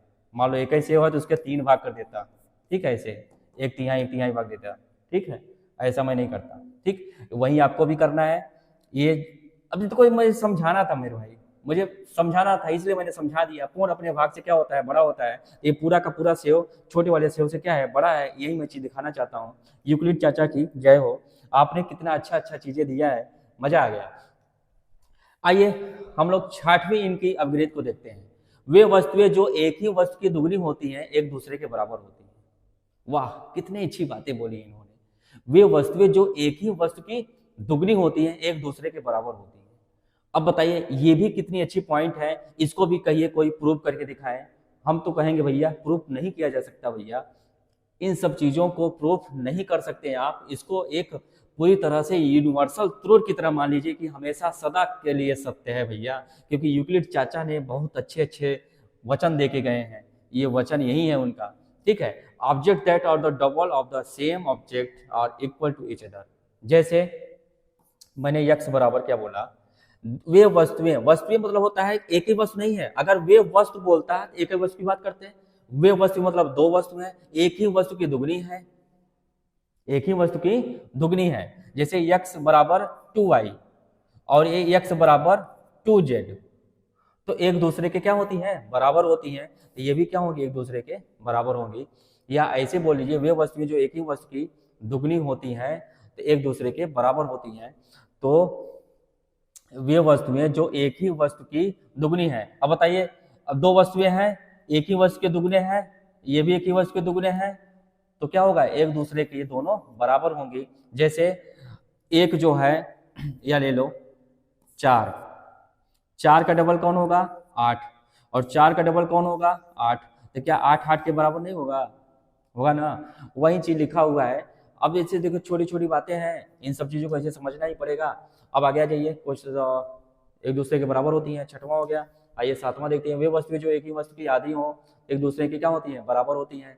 ठीक है, यानी कि जैसे यक्स बराबर वाई है, वे वस्तुएं जो एक ही वस्तु की क्या होती हैं, आधी होती हैं। अब इनको मैं आधा कर दूं, इनको भी आधा कर दूं, तो ये भी क्या होंगे, आपस में बराबर होगा। इसके पीछे वाले में क्या था, यक्स वाई थे, दोनों वस्तुएं हैं। ठीक है, इनको डबल कर दिया तो ये भी क्या होंगे, आपस में बराबर हो गए। यही सब चीजें हैं, यूक्लिड चाचा ने बोला। अब इस चीजों के लिए आप लड़ने मत बैठिए किसी से कि प्रूव करने के चलिए बैठ जाइए। ठीक है, तो उन्होंने ये बोला कि अगर x बराबर वाई है तो इसका आधा आधा करेंगे तो ये भी क्या होगा, आपस में बराबर होगा। x बराबर वाई, इसका डबल डबल करेंगे तो ये भी आपस में क्या होगा, बराबर होगा। वही चीज इन्होंने बताया। अब जाते हैं यूक्लिड की अवधारणाएं। ठीक है, यूक्लिड ने कुछ ऐसी ऐसी अवधारणाएं दी थी, उसको आज हम लोग देखते हैं। पहली अवधारणा क्या है, किसी एक बिंदु से किसी अन्य बिंदु तक एक सीधी रेखा खींची जा सकती है। अब उन्होंने ये भी देखिए क्या है, सदा से यूनिवर्सल ट्रूथ वाली बातें हैं। बस अवधारणाएं हमने क्या बोला, ये पूरे ज्योमेट्री में यूज कर सकते हैं, पूरे मैथ में यूज कर सकते हैं। और जो अपग्रेड था वो सिर्फ हम किस में यूज कर सकते हैं, ज्योमेट्री में यूज कर सकते हैं। इन सब छोटी छोटी बातों को लेकर के हम लोग थ्योरम को प्रूव करेंगे, प्रॉपर्टी को प्रूव करेंगे। इन सब चीजों को हम लोग लेके चलेंगे। ठीक है, इसीलिए छोटी छोटी बातों को लेकर के आपको दिमाग में रखना है। और क्वेश्चन 9 के बच्चों के लिए तो 1-2 नंबर का क्वेश्चन यहाँ से बन जाते हैं। ठीक है, तो इन सब चीजों की जरूरत पड़ेगी। किसी एक बिंदु से किसी अन्य बिंदु तक एक सीधी रेखा खींची जा सकती है। किसी एक बिंदु है, किसी अन्य बिंदु तक एक सीधी रेखा खींची जा सकती है। इसके अलावा और कोई रेखा नहीं होती है। मेरे प्यारे बच्चों, ये हमेशा मान लो, ठान लो, सिद्ध हो जाएगा। ठीक है, क्योंकि ये हमेशा क्या है, ये सत्य है, आपको मानना ही पड़ेगा। अब दुनिया के किसी भी कोने में 2 बिंदु ले लीजिए, इनको मिलाएंगे तो आपको एक सीधी रेखा ही मिलेगी और कोई रेखा नहीं मिलेगी। समझ रहे हैं, ये आपको देखना पड़ेगा। चलिए आगे बढ़ते हैं। 16 अवधारणा है सेकेंड पॉस्टुलेट सेकेंड। एक शांत रेखाओं को अनिश्चित रूप से बढ़ाया जा सकते हैं। अच्छा, ये अपग्रेड थी, इसको एक्जियम्स बोलेंगे ना। अब ये थी एक्जियम्स, क्या बोल दिया था, एक मिनट, अपग्रेड की स्पेलिंग क्या बोला था, अपग्रेड एक्जियम्स है ये। ठीक है, अपग्रेड क्या है, ये एक्जियम्स है, एक्जियम्स। ठीक है, अवधारणाएं क्या है, ये पोस्टुलेट्स हैं, ठीक है। अवधारणा क्या है, पोस्टुलेट्स है, ये बना लेना मेरे भाई। स्पेलिंग में वो इंग्लिश में थोड़ा गड़बड़ी हो गई है, देख लीजिए। एक शांत रेखा को अनिश्चित रूप से बढ़ाया जा सकता है। कोई एक शांत रेखा है, शांत है, देखो कोई एक रेखा हमने बनाया, ये रेखा है, इसको अनिश्चित रूप से बढ़ाया जा सकता है मेरे भाई, यानी कि इसको ऐसे ऐसे हम बढ़ा सकते हैं, ऐसे, इसको भी ऐसे ऐसे हम बढ़ा सकते हैं। इन्होंने ये बोला था, क्यों? क्योंकि रेखा के कोई एंड पॉइंट नहीं होता है, ठीक है। अगर आपसे कोई कहे कि रेखा का पूरी तरह से रेखा को परिभाषित करके बताइए, तो आप नहीं डिफाइन कर सकते, मैं नहीं डिफाइन कर सकता हूँ भाई, मेरे भाई रेखा को पूरी तरह से डिफाइन नहीं कर सकते हैं, क्योंकि यूक्लिड चाचा ने खुद बोला कि ये वेल नॉट डिफाइंड डिफिनीशन है। ज्योमेट्री के कुछ ऐसे डिफिनीशन है जिनको हम पूरी तरह से डिफाइन नहीं कर सकते हैं। यूक्लिड चाचा ने ही बोल दिया, तो हम कौन खेत की मूली है कि हम इसको डिफाइन कर दें, ठीक है। इसलिए आपको ये दिमाग में रखना होगा कि अवधारणा दूसरी क्या है, एक शांत रेखा को अनिश्चित रूप से बढ़ाया जा सकता है। ये शांत रेखा है, इस शांत रेखा को हम क्या कर दिए, एक पूरी तरह से हम अनिश्चित रूप से बढ़ा सकते हैं, इधर भी बढ़ा सकते हैं और इधर बढ़ा सकते हैं। आप जानते हैं ये हमारा क्या होता है, दायां होता है, दायां होता है, ये हमारा क्या होता है, बायां होता है। बायां मतलब लेफ्ट, दायां मतलब राइट, लेफ्ट और राइट दोनों तरफ हम इसको अनिश्चित रूप से बढ़ा सकते हैं, ठीक है।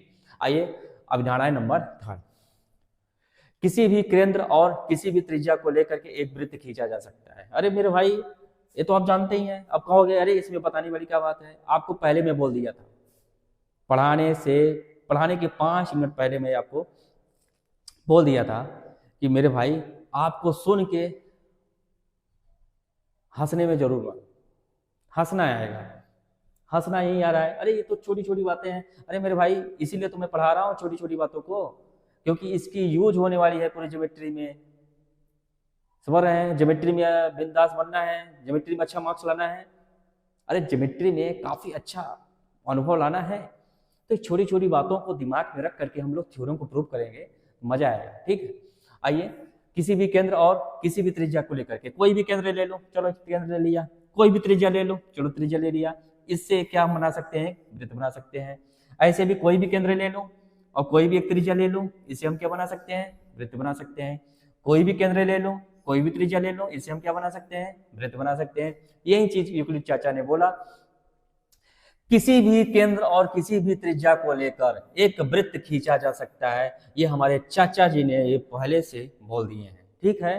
अगर आपसे कोई बोले सिद्ध करिए कि केंद्र ही और त्रिज्या से ही वृत्त ही क्यों खींचा जा सकता है, अरे यूक्लिड चाचा ने बोला कि कोई भी केंद्र ले लीजिए और कोई भी त्रिज्या लेकर के आप ऐसे बना लीजिए, वृत्त बन जाएगा। अब वृत्त की परिभाषा और अच्छे से देखना हो तो हमारे इस लेक्चर में लगे रहिए, क्योंकि हम वृत्त का चैप्टर भी लेके आएंगे और काफी अच्छे से आपको वृत्त के बारे में बताएंगे, एक एक थ्योरम। अरे अब ज्योमेट्री पढ़ ही रहा हो तो भाई सब खत्म कर देंगे। सभी समकोण एक दूसरे के बराबर होते हैं। अब जैसे मैंने बोला एक छोटा सा समकोण, एक बड़ा सा समकोण, समकोण मतलब होता है 90 डिग्री, समकोण मतलब होता है 90 डिग्री। अब ये बताइए ये क्या है, 90 डिग्री है, समकोण है। ये भी क्या है, 90 डिग्री है, समकोण है। और एक ये ले लो, एक ये किनारा ले लो, ये ले लो, ये और ये भी क्या है, 90 डिग्री है। तो इसकी लेंथ और ब्रेथ, यानी कि इसकी लेंथ कम होने से डिग्री कम नहीं हो जाएगी, डिग्री तो वही रहेगी मेरे भाई। चाहे छोटा बनाओ, चाहे बड़ा बनाओ, चाहे बहुत बड़ा बनाओ, सब बराबर होते हैं। सब क्या होते हैं, बराबर होते हैं। ये इसके बराबर, ये इसके बराबर, सब एक दूसरे के बराबर हैं। इसलिए हम बोल सकते हैं कि सभी समकोण एक दूसरे के क्या होते हैं, बराबर होते हैं। इन्होंने ये बोला, ठीक है। अब आते हैं हम लोग पांचवा ही है ना, चौथा हो गया, पांचवा। चलिए पढ़ते हैं हम लोग पांचवा के बारे में। पांचवा तो बहुत अच्छा है, इसको तो बहुत सी किताबों में एक और नाम लिख के रख दिया है। इसको देखते हैं इसका नाम क्या है। इसका नाम तो मेरे ख्याल से एक और रखा है, प्ले फेयर्स बोलते हैं क्या, शायद, हाँ क्या बोलते हैं, प्ले फेयर्स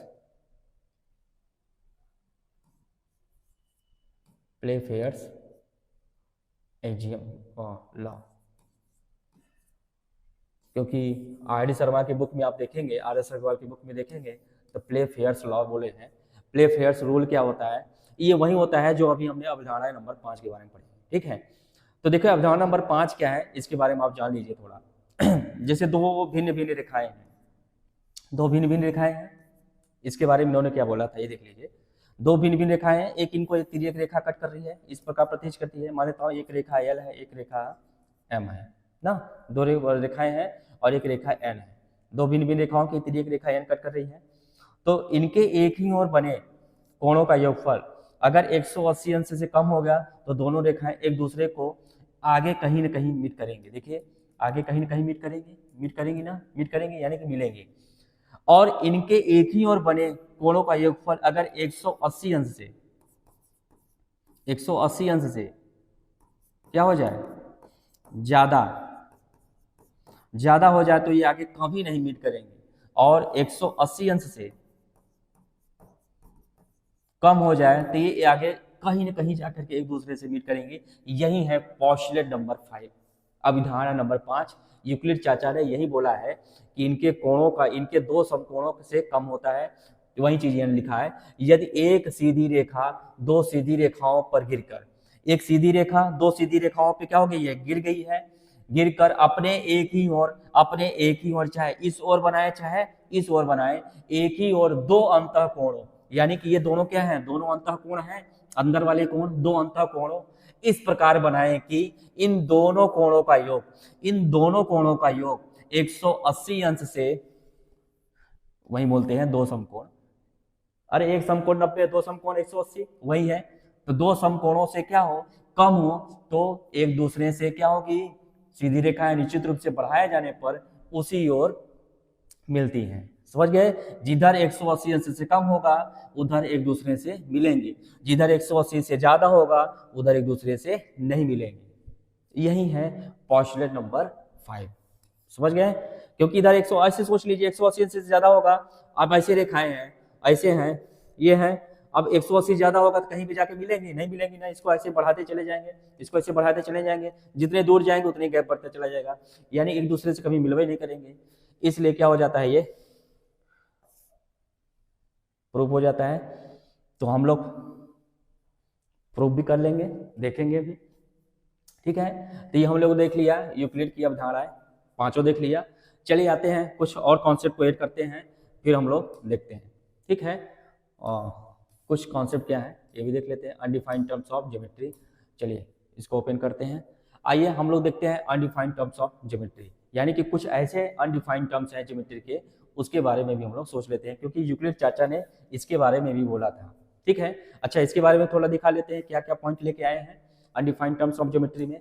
देखिए वेल डिफाइंड टर्म्स हैं कुछ ज्योमेट्री के, कुछ ऑपोजिट रे हैं, फिर उसके बाद पैरेलल लाइंस हैं, फिर उसके बाद असमांतर हैं नॉन पैरेलल लाइन, फिर कोलिनियर पॉइंट्स हैं, फिर समवर्ती हैं कॉन्करेंट लाइंस हैं, फिर थ्योरम्स हैं, फिर उसके बाद स्टेटमेंट हैं। स्टेटमेंट के बाद हम लोग क्या कर देंगे, खत्म कर देंगे।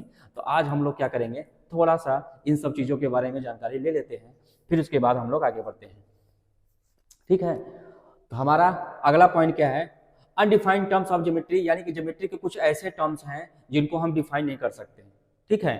अब ऐसे कौन कौन से टर्म हैं, जैसे हमारे पास क्या है, एक पॉइंट है, पॉइंट को मेरे चाचा बोले हैं कि बाबा एक न डिफाइन कर तो अच्छे रहे। और लाइन को भी चाचा ने बोला, प्लेन के बारे में भी चाचा बोला कि इन्होंने ये बोला कि ऐसा है, जो मैंने बोल दिया वही चीज़ दिमाग में रख लो, ठीक है। अच्छा, चाचा ने क्या बोला पॉइंट के बारे में, वही चीज़ आपको जो मैं बताया हूँ। अच्छा, आपको एक चीज़ और बता दूँ जाने से पहले, हाँ यही पे बता दूँ, चलिए। आपको एक होता है 0 डायमेंशन, एक होता है 1 डायमेंशन, एक होता है 2 डायमेंशन, एक होता है 3 डायमेंशन। आप ये सभी डायमेंशन पढ़े हैं, इन सभी डायमेंशन के बारे में मैं बता दे रहा हूँ कि 0 हमारा जो होता है ना, 0 डायमेंशन, ये किसकी बात करता है, पॉइंट की बात करता है। इसीलिए पॉइंट की ना तो लंबाई होती है, ना चौड़ाई होती है, और ना ही ऊंचाई होती है। लंबाई चौड़ाई ऊंचाई नहीं होती है। पॉइंट एक ऐसी वृत्त होती है जिनकी त्रिज्या 0 होती है, समझ रहे हैं। पॉइंट का कोई पार्ट नहीं होता है, पार्ट नहीं होता है मतलब भाग नहीं होता है, यानी कि बिंदु का कोई भाग नहीं होता है, ठीक है। यानी कि ये कैसा होता है, 0 डायमेंशन होता है, यानी कि जिसकी लंबाई चौड़ाई होती नहीं। डायमेंशन मतलब होता है विमाएं, इनकी कोई विमाएं होती नहीं है। विमाएं मतलब होता है इनकी कोई भुजाएं, यानी कि 0 एक क्या है, 0 डायमेंशन है। 1 डायमेंशन में क्या आएगा, लंबाई आएगा, क्योंकि अभी हमने बताया था लंबाई एक चौड़ाई रहित लंबाई होती है। A line is a length without breadth, यानी कि एक लंबाई जो होती है, एक रेखा जो होती है, एक लंबाई होती है जिसकी चौड़ाई नहीं होती है। अब जैसे ये क्या है, एक लाइन है, लाइन क्या होती है, वन डायमेंशन होती है, क्योंकि इसमें क्या होती है, लेंथ होती है, ब्रेथ नहीं होती है। अब आइए टू डायमेंशन में हमने क्या पढ़ा था, बताइए बताइए बताइए बताइए। इसमें हमने क्या पढ़ा, पॉइंट। इसमें हमने क्या पढ़ा, पॉइंट। पॉइंट जिसको हम लोग बोलते हैं क्या, बिंदु। इसमें क्या पढ़ा, रेखा। समझ रहे, इसको क्या पढ़ेंगे, पृष्ठ। हमने बताया था ना, पृष्ठ क्या होता है, जिसमें लंबाई और क्या हो, चौड़ाई हो, वो सब क्या होता है, पृष्ठ होता है। क्या होता है, पृष्ठ, जिसको हम लोग बोलते हैं क्या, सरफेस। क्या बोलते हैं, सरफेस। इसको क्या बोलते हैं, लाइन। इसको बोलते हैं पॉइंट। ठीक है। अब आते हैं थ्री डायमेंशन। थ्री डायमेंशन क्या होता है, ऐसा जिनमें एक्स एक्सिस हो, वाई एक्सिस और एक जेड एक्सिस हो, यानी कि थ्री, जिसमें क्या क्या हो, लंबाई भी हो और चौड़ाई भी हो और ऊंचाई भी हो, तीनों चीजें हो, वो क्या होता है, 3D होता है। इसको हम बोलते हैं क्या, ठोस। यानी कि कोई भी सॉलिड चीजें हो, सॉलिड, कोई भी अगर आपका सॉलिड है वो कैसा होगा, थ्री डायमेंशन होगा। ठीक है। सॉलिड चीजें में क्या होती है, आपका लेंथ, ब्रेथ और हाइट तीनों होती है। एग्जांपल के लिए आप ले सकते हैं क्या, cube and cuboid, cube and cuboid. और क्या ले सकते हैं, शंकु ले सकते हैं। और क्या ले सकते हैं, बेलन ले सकते हैं। और क्या ले सकते हैं, गोला ले सकते हैं। ये सब क्या होते हैं, थ्री डायमेंशन होते हैं। टू डायमेंशन में क्या क्या आएगा आपका, एक हो गया क्वाड्रिलेटरल, जिसको हम रेक्टेंगल की बात कर सकते हैं, रेक्टेंगल, आयत। त्रिभुज हो सकता है हमारा, त्रिभुज हो सकता है। और एक हमारा वृत्त हो सकता है।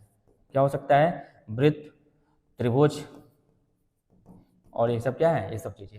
देखिए, ये हमने आपको अलग से थोड़ा चीजें बता दिया, क्योंकि इन सब चीजों के बारे में बच्चे को मतलब कंफ्यूज रहते हैं, सर टू डायमेंशन क्या होता है, थ्री डायमेंशन क्या होता है। अभी मैंने इसको थोड़ा सा छोटा सा रिव्यू दिया हूँ। बाकी आपको और अच्छे से जानकारी लेना हो, ये 2D में ही क्यों आता है, 3D में क्यों आता है। 2D में क्यों आता है, क्योंकि चच्चा ने बोल दिया इसकी लंबाई चौड़ाई होती है। और भी चीजें बताऊंगा 3D में क्या होता है, सब चीज। अभी तो आपको छोटा छोटा सा पॉइंट ऑफ व्यू दे दिया हूँ, इसको देख लीजिएगा। ठीक है, चलिए आते हैं। अब देखिए पॉइंट क्या है, इन्होंने क्या बोला, it has neither length nor breadth nor thickness, यानी कि इनकी लंबाई चौड़ाई ऊंचाई नहीं होती है, इसलिए क्या होती है, ये पॉइंट होती है। It is represent by a fine dot. किससे रिप्रेजेंट किया जाता है, एक डॉट से, ऐसे डॉट से रिप्रेजेंट किया जा सकता है, जिसको पॉइंट को हम क्या बोलते हैं, बिंदु। लिख लीजिएगा अपनी कॉपी में, बिंदु। लाइन, लाइन मतलब होता है रेखा। ठीक है। अब देखिए, अब लाइन क्या होती है ये भी देख लीजिए। If we fold a piece of paper, जैसे मान लीजिए कोई पेपर हो, हमारे पास तो पेपर है नहीं, आपको दिखाता हूँ, एक मिनट थोड़ा रुकिए। आप लोगों को हम बता रहे थे लाइन के बारे में। ठीक है, लाइन क्या होती है, इन्होंने देखिए देखिए ये क्या बताऊं, बार बार उनका नाम लेता हूँ, अच्छा नहीं लगता। आप जानते हो ना कौन, हाँ, यूक्लिड चाचा। तो यूक्लिड चाचा ने क्या बोला कि इन्होंने ये देखा गया, if you fold a piece of paper, जैसे मान लो कि पेपर का पीस ले लिया, टुकड़ा ले लिया, ये कैसा है, पहले ये बताइए आप। टू डायमेंशन है, क्योंकि इसमें लेंथ और क्या है, ब्रेथ है, टू डायमेंशन है। अब टू डायमेंशन तो ये क्या है, एक सरफेस बन गया ना, एक पृष्ठ बन गया। अगर पूरी तरह से लाइन सपाट रूप से ऐसे हो जाए क्या बन जाता है, प्लेन सरफेस बन जाएगा कि नहीं। इसके किनारे पे क्या है, रेखाएं हैं, है ना। ये सब इनकी परिभाषाएं थी, इनके बारे में उन्होंने बताया कि पृष्ठ के बारे में भी बताया उन्होंने, प्लेन के बारे में।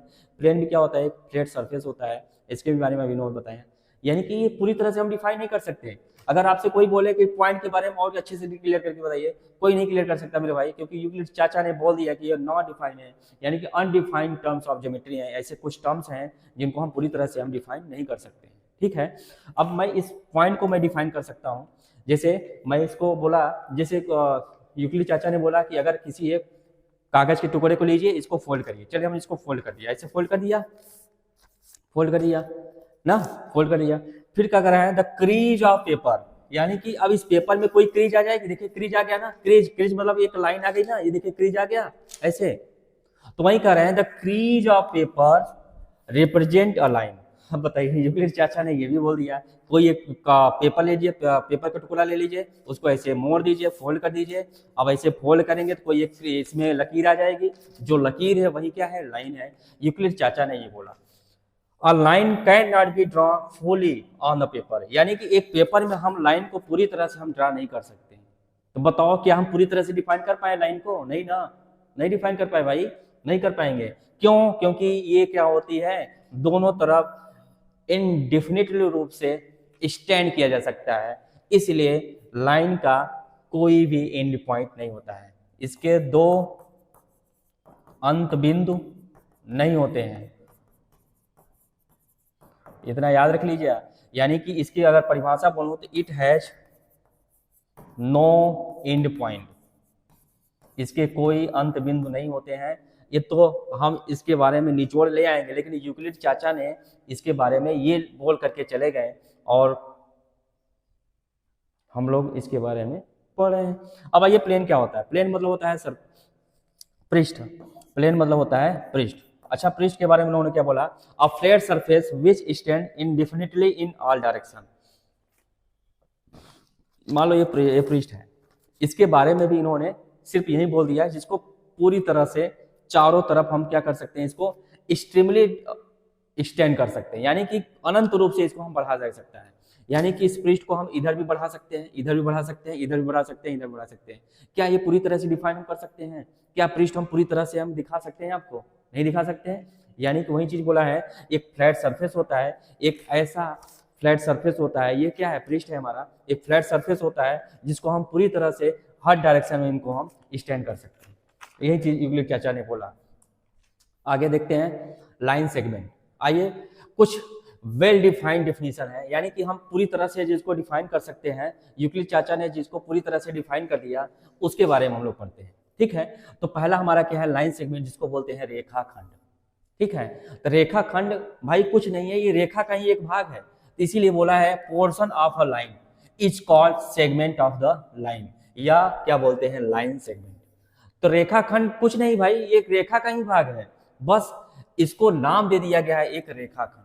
ठीक है, तो it can be written by, ये इस तरह से, it can be written by, sorry ये तो रेखाखंड हो गए, इसको ऐसे रिप्रेजेंट करते हैं। ठीक है, क्योंकि इसके क्या होते हैं? एंड पॉइंट होते हैं।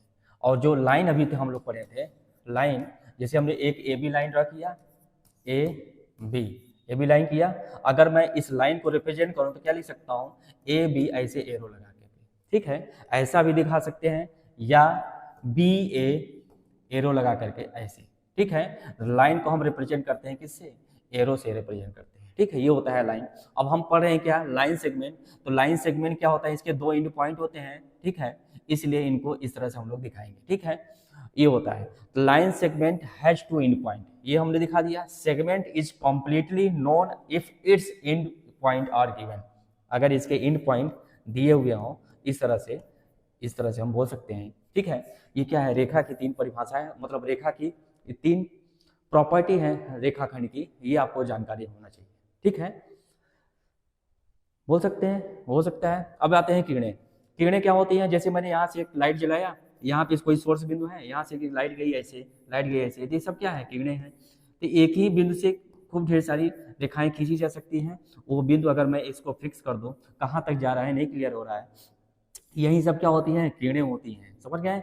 यानी कि इसके सिर्फ एक इंड पॉइंट होता है, दूसरा तो इंड पॉइंट कहाँ तक गया नहीं खत्म होता है, इसीलिए किरणें के बारे में बताया। लाइन सेगमेंट, ये भी एक क्या होता है? लाइन सेगमेंट होता है। देखिए, रेखाखंड क्या होता है? एक लाइन होता है, रेखाखंड एक लाइन का ही भाग होता है जिसके दो सिरे हो जाते हैं। और लाइन क्या होता है? जिसके कोई सिरे नहीं होते हैं। रेखाखंड जिसके दो सिरे होते हैं। अच्छा, रे आ गए, रे भी ये क्या होता है? लाइन सेगमेंट का ही भाग होता है, जिसके एक सिरे होते हैं, एक सिरे नहीं होते हैं। वही चीज लिखा, which can be stand in one direction is called रे, और रे हैज नो डिफिनिट लेंथ, यानी कि रे की कोई डिफिनिट लेंथ नहीं होती है। बात सही बात है मेरे भाई, क्योंकि यहाँ से मैं यहाँ तक कहाँ ले जाऊंगा? कोई क्लियर है? नहीं है, इसकी कोई डिफिनिट लेंथ नहीं होती है।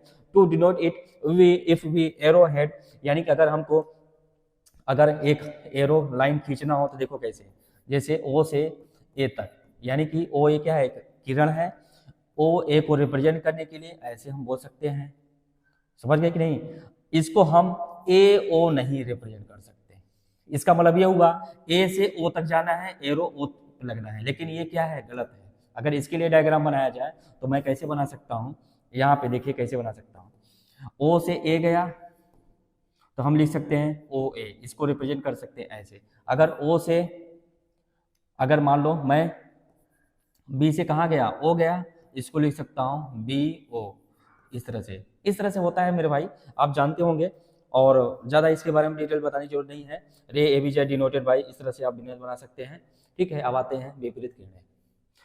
देखिए विपरीत किरणें क्या होती हैं, ये भी छोटी छोटी बातें हैं। आपको थ्योरम में प्रूव करते वक्त अपोजिट रे आ जाएंगी क्लियर करने के लिए, आपको मैं यहीं पे दिखा देता हूँ। Two ray A B and A C are said to be opposite ray if A B and C are collinear and A is only common point of the two rays. ये समझे, जैसे मैंने बोला एक रे इधर गई और एक किरणें इधर गई, ठीक है, अपोजिट, इनको बोलते हैं अपोजिट किरणें, यानी ओ से कहाँ गए ए और ओ से कहाँ गए बी। ये तभी एक दूसरे से अपोजिट किरणें कहलाएंगी जब ये क्या हो, एक कोलिनियर हो, यानी एक ही संरेख हो, यानी एक ही लाइन में हो, एक ही लाइन में तीनों बिंदु स्थित हो, ए ओ बी, ये तीनों बिंदु एक ही लाइन में स्थित हो, तभी ये क्या होंगे, किरणें कहलाएंगी। और कैसी किरणें होंगी, विपरीत किरणें होंगी। यानी कि ओ बी किरणें ओ ए से क्या है, ओ बी ओ ए के विपरीत है। ठीक है, विपरीत किरणें हैं, है कि नहीं। ओबी जो है ओ ए के विपरीत किरणें हैं। देखो ओबी ओ ए के विपरीत है, ये इधर डायरेक्शन है, इसका डायरेक्शन इधर है, ये दोनों क्या होती हैं, विपरीत किरणें होती हैं। यही चीज यहाँ पे लिखा गया है। और ये भी कहा गया है कि are collinear and A is the only common point of the two ray, यानी कि इसका कोई एक इंड पॉइंट हो, इंड पॉइंट, इस किरण का जो इंड पॉइंट होगा, इस किरण का जो इंड पॉइंट होगा, दोनों एक ही बिंदु से होके जाए तभी एक दूसरे से क्या होंगी, ये अपोजिट होंगी। तो two opposite ray represent a line, यानी कि दो विपरीत किरणें एक दूसरे को क्या रिप्रेजेंट करती हैं, एक रेखा रिप्रेजेंट। देखिए रेखा बन गई कि नहीं, देखो इधर एरो इधर एरो, अनंत रूप से बढ़ाया जा सकता है। इसीलिए हम कहते हैं कि अगर एक लाइन को भी डिफिनेशन कर सकते हैं, डिफिनेशन बना सकते हैं, क्या बोल सकते हैं, two opposite rays represent a line. दो विपरीत किरणों को हम क्या बोल सकते हैं, रेखा बोल सकते हैं, हाँ बोल सकते हैं। यही चीज है विपरीत किरणों के बारे में। आते हैं समांतर रेखाएं। समांतर रेखा क्या होती है, परिभाषा लिखने की जरूरत नहीं है। जैसे दो रेखाएं हमने ड्रा किया, एक ये रेखा, ये रेखा, यानी कि इसका कोई कॉमन एंड पॉइंट न मिले, यानी कि इस रेखा का जो एंड पॉइंट होगा, इस रेखा का एंड पॉइंट कहीं पर भी मैच ना हो, समझ रहे हैं। यानी कि इन कभी भी एक दूसरे के मीट न करें, इनका कोई भी कॉमन एंड पॉइंट ना हो। ठीक है, हालांकि रेखा का कोई एंड पॉइंट होता नहीं तो मैं इनको रेखाखंड बोल सकता हूं। रेखाखंड ए बी है और रेखाखंड सी डी है। ए बी सी डी का कोई इंड पॉइंट, अगर कहीं पर भी इंड पॉइंट इनका मैच ना हो, यानी को क्या है, समांतर रेखाएं होती हैं। इनके बीच की डिस्टेंस हर जगह क्या होती है, सेम होती हैं। इनके बीच की डिस्टेंस हर जगह सेम होती है। इसी को हम बोलते हैं शॉर्टेस्ट डिस्टेंस। क्या बोलते हैं, शॉर्टेस्ट डिस्टेंस। ठीक है, शॉर्टेस्ट डिस्टेंस, ठीक है, ये होती है, यानी कि सबसे न्यूनतम दूरी। क्या बोलते हैं इसको, न्यूनतम दूरी, यानी कि दो रेखाओं के बीच की जो दूरी होती है, सॉरी, दो समांतर रेखाओं की जो बीच की जो दूरी होती है उसी को बोलते हैं न्यूनतम दूरी। इस न्यूनतम दूरी का कॉन्सेप्ट मेरे भाई यूज करने के लिए है कक्षा 10 का वृत्त चैप्टर में प्रमेय नंबर पहला। अगर प्रूफ करना हो आपको तो इसका यूज बहुत अच्छे से है। जैसे मैं आपको बताना चाहूंगा, जैसे मैंने एक बनाया, क्या सेव बन गया, मैं वृत्त बनाना चाहता हूं। जैसे मैंने बनाया क्या, वृत्त बनाया। अब एक थ्योरम मैंने आपको थोड़ा ओवरव्यू दिखा देता हूं। वृत्त बनाया, वृत्त का केंद्र क्या है, ओ है और ये क्या है, स्पर्श रेखा है। क्या है, स्पर्श रेखा है। ठीक है, अब स्पर्श रेखा से ये बिंदु यहाँ मिल गया, ए मान लेता हूँ, ए पी क्यू, ये क्या है, स्पर्श रेखा है। ठीक है, ये है। अब हमको दिखाना है क्या, कि स्पर्श रेखा और त्रिज्या के बीच जो कोण बनता है वो 90 डिग्री कोण बनता है। प्रमेय नंबर पहला यही है प्रूफ करने के लिए। अब बताइए इस थ्योरम को अगर मुझे प्रूफ करना होगा तो ये छोटी छोटी चीजें हमको जानकारी के लिए जरूरी पड़ेगी मेरे भाई, तभी प्रूफ हो सकता है। तो क्या करते हैं उस थ्योरम में, यहाँ कोई पॉइंट ले लेता हूँ, ए डैश A1 A2 ले लिया, यहाँ से मिलाया, यहाँ से मिलाया ना। अब हम दिखाएंगे ओ A1 ओ ए से बड़ा है, OA2 OA से बड़ा है, OA3 OA से बड़ा है, और कोई नंबर देंगे यहाँ पे कहीं पे बड़ा हो ही नहीं सकता। इसका मतलब OA क्या है, सबसे छोटी दूरी हो गई, यानी कि यहाँ से ऐसे रेखा, एक समांतर रेखा दो समांतर रेखा के बीच की जो शॉर्टेज डिस्टेंस होती है तभी होगी जब यहाँ पे 90 डिग्री का कोण बनेगा। इसका मतलब हम इस थ्योरम को हम प्रूफ इस समांतर रेखा की हेल्प से हम कर सकते हैं।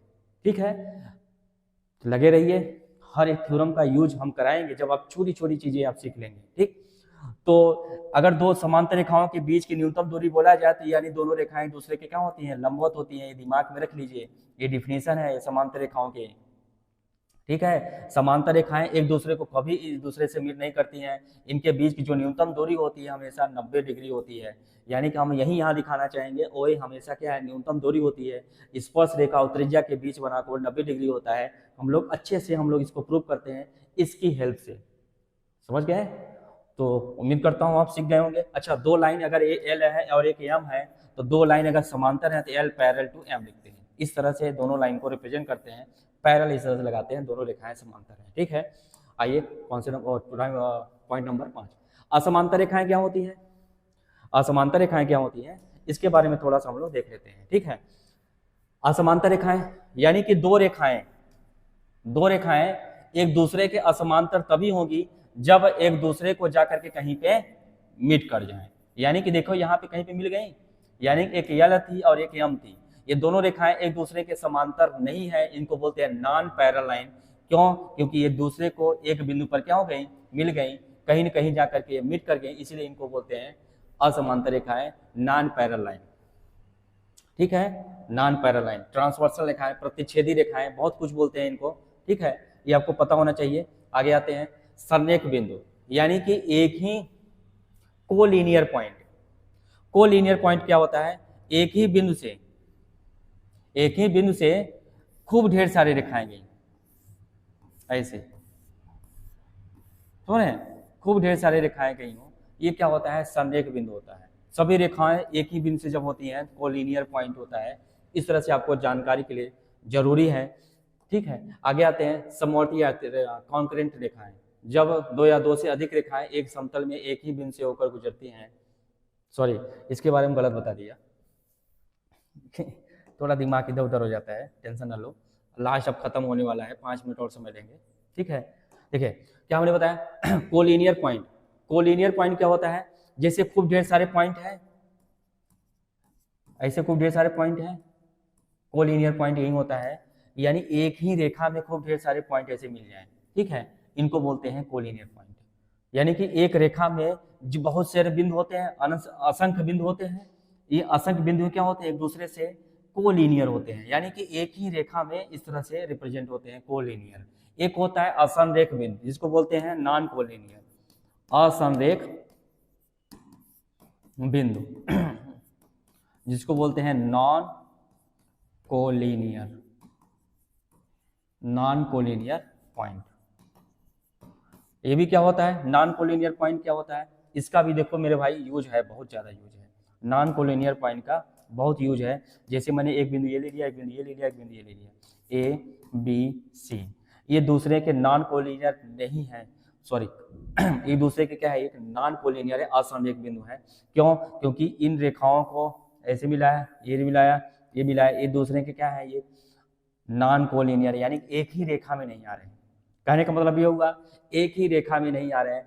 इसका भी यूज बहुत जगह होने वाला है, जब हम आपको त्रिभुज पढ़ाएंगे, चतुर्भुज पढ़ाएंगे, समझ गए, बहुभुज पढ़ाएंगे, तो आपको इस चीज की जरूरत पड़ेगी। अब जब आपको रेखा पढ़ाएंगे, लाइन एंड एंगल जब पढ़ाएंगे, तो आपको इस चीज की बहुत जरूरत पड़ेगी, नॉन कोलिनियर और कोलिनियर। ठीक, ये सब चीजें आपको जानकारी के लिए बहुत जरूरी है। अब होता है कॉन्करेंट लाइन, 7, 8 प्रमेय स्टेटमेंट। कॉन्करेंट लाइन क्या होता है, जब दो या दो से अधिक रेखाएं एक समतल में एक ही बिंदु पर, समतल क्या होता है, जिसकी लंबाई और चौड़ाई होती है। जब इस लंबाई चौड़ाई में एक रेखा, दो रेखा गई, तीन रेखा गई, चार रेखा गई, एक ही बिंदु से कह रहा है ना, एक समतल में एक ही बिंदु से होकर गुजरती है दो या दो से अधिक रेखा। जैसे एक रेखा ऐसे गई, एक रेखा ऐसे गई, एक ही बिंदु से दो या दो से अधिक रेखा ऐसे गुजरी, तो ये सब लाइन एक दूसरे के क्या है, समवर्ती रेखा होती है, कॉन्करेंट लाइन होती है, यानी एक ही बिंदु से सभी रेखाएं गई, एल एम एन, इस तरह से हम बोल सकते हैं। इसको मान लेता हूँ पी है, इस तरह से हम बोल सकते हैं। ठीक है, एक दूसरे के साथ समवर्ती होती हैं, ये भी आपको पता होना चाहिए। आइए थ्योरम हम लोग नेक्स्ट वीडियो में हम लोग पढ़ेंगे थ्योरम क्या होता है। ठीक, आज हम लोग स्टेटमेंट पढ़ लेते हैं, क्योंकि स्टेटमेंट से ही हमारी थ्योरम मिलती है, जान लीजिए। अब कथन क्या होता है ये जान लीजिए पहले। जब हम किसी चीज को, किसी भी सेंटेंस को जज करने के लिए जरूरत पड़ जाए, कोई भी सेंटेंस हो अगर उसमें जज करने की जरूरत पड़ जाए, जज मतलब होता है किसी भी चीज का जवाब यस या नो में दे, वही चीज दिया है, a sentence which can be जज टू बी ट्रू और फॉल्स। ऐसा कोई वाक्य जिसको हाँ या ना में जवाब दिया जा सके, वही हमारी क्या होती है, स्टेटमेंट होती है, कथन होती है। आज से जान लीजिए, कहीं कहीं पे आपको कथन मिला हुआ रहता है, 4 ऑप्शन दे दूंगा, पूछ लूंगा इनमें से कौन कथन है कौन कथन नहीं है, आप क्या हो जाएंगे, कंफ्यूज हो जाएंगे। तो कंफ्यूज नहीं होना है, हर एक चीज का यूक्लिड चाचा ने अच्छे से डिफाइन किया हुआ है, ठीक है। तो चलिए हम लोग देखते हैं एग्जाम्पल से इसको समझते हैं। पहला उन्होंने क्या बोला कि sum of the angle of a triangle is 180 degree, true और फॉल्स। त्रिभुज के तीनों अंतःकोणों का एक फल 180 अंश होता है, ये सत्य है कि गलत है, बताइए मेरे प्यारे बच्चों। सत्य है, क्योंकि इसका प्रूफ किया जा सकता है, और त्रिभुज के तीनों कोणों का एक फल 180 अंश होता है, इसका मतलब ये ट्रू है। अगर ये ट्रू है, इसका मतलब ये क्या है, स्टेटमेंट है। ट्रू हो चाहे फॉल्स हो, अगर ट्रू और फॉल्स यानी कि उसको हम जज कर ले जा रहे हैं, इसका मतलब क्या है, स्टेटमेंट है। चलिए आके तो दूसरा देखते हैं। Sum of the angle of a quadrilateral is 180 degree. चतुर्भुज के चारों अंतःकोणों का एक फल 180 अंश होता है, नहीं होता है भाई, 360 डिग्री होता है। तो इस क्या है, फॉल्स है। इसका मतलब ये स्टेटमेंट कैसा है, फॉल्स है, गलत है। तो स्टेटमेंट तो है लेकिन ये गलत स्टेटमेंट है, ये स्टेटमेंट तो है लेकिन ये क्या है, गलत है, क्योंकि हम यहाँ सही या गलत में जवाब दे रहे हैं, सही और गलत में जवाब दे ले रहे हैं ना, इसका मतलब ये क्या है, सत्य है, गलत है। लेकिन यहाँ मेरे बताइए भाइयों, x + 10 greater than 15 is a sentence but not a statement. क्यों, बता सकते हो? ये एक सेंटेंस है, स्टेटमेंट नहीं है भाई। क्यों नहीं है? क्योंकि यहाँ पे x की कोई वैल्यू फिक्स नहीं है। यहाँ पे मैं x का वैल्यू 1 ले लूं, 2 ले लूं, 3 ले लूं, 4 ले लूं, 5 ले लूं, 10 ले लूं, 20 ले लूं, क्या हमेशा सत्य होगा? नहीं हुआ ना। तो हमेशा सत्य वाली चीजें होती है, हमारी स्टेटमेंट होती हैं। इसको बोलते हैं यूनिवर्सल ट्रूथ हो या फॉल्स हो। ऐसा कथन जो हमेशा के लिए सत्य हो या हमेशा के लिए गलत हो, उसी को हम बोलते हैं कथन। क्या ये हमेशा के लिए सत्य रहेगा? x की कुछ वैल्यू के लिए सत्य रहेगा लेकिन कुछ वैल्यू के लिए सत्य नहीं रहेगा, इसलिए ये हमारा स्टेटमेंट नहीं होगा, ये हमारा क्या होगा, सेंटेंस होगा, एक वाक्य होगा। यही चीज हम आपको दिखाना चाहते थे। ठीक, तो आज हम लोग आप लोगों को दिखा दिए। अब हम लोग नेक्स्ट वीडियो में देखेंगे प्रमेय क्या होती है, कैसे इसको सिद्ध किया जाता है, कैसे इसका अप्लाई करेंगे, सब कुछ देखेंगे, सब कुछ। यानी कि इस चैप्टर से 2-3 थ्योरम भी है, उसको भी देखेंगे, इसके क्वेश्चन छोटे हैं वो भी देख करके हम लोग खत्म करेंगे। अभी रुके रहिए, ठीक है। अब थ्योरम क्या होती है, वही स्टेटमेंट को देख करके हम लोग क्या करते हैं, प्रूव करते हैं। तो यानी कि स्टेटमेंट से ही हमारा थ्योरम निकलती है। अब कुछ हम आप लोगों को और कुछ दिखाना चाहते हैं जो हम पिछले PDF में नहीं दिखाए थे। चलिए आपको दिखा देते हैं। क्या दिखाना चाहते थे कि हम भैया आप तो जा रहे हैं कहाँ जा रहे हैं, आपका हो गया लेक्चर खत्म। तो आप देख रहे हैं, थैंक्स फॉर वाचिंग। और ये करना मत भूलिए मेरे भाई, सब्सक्राइब, लाइक और कमेंट और शेयर करिए खूब ढेर सारा, क्योंकि आपके भैया, आपके सर आपके ही एरिया में आ गए हैं, आपको बहुत अच्छा सा मैथ पढ़ाने वाले हैं। मैथ का तो डर तो बिल्कुल भगवा दीजिए, क्योंकि हम आ गए हैं, आपको मैथ में डर नहीं लाएंगे, ठीक है। इतने यूक्लिड चाचा अभी किसी दिन और चाचा को लाएंगे, भोजपुरी वाले चाचा, मिर्जापुर वाले चाचा, हर तरह के चाचा को ला करके यहाँ पे आपको मनोरंजन के साथ साथ ले आकर के पढ़ाएंगे। और मैथ की दुनिया में तो आपको कहीं भी कोई भी दिक्कत नहीं आने वाली है मेरे प्यारे दोस्तों। तो हम लोग मिलते हैं नेक्स्ट वीडियो में। Okay, bye.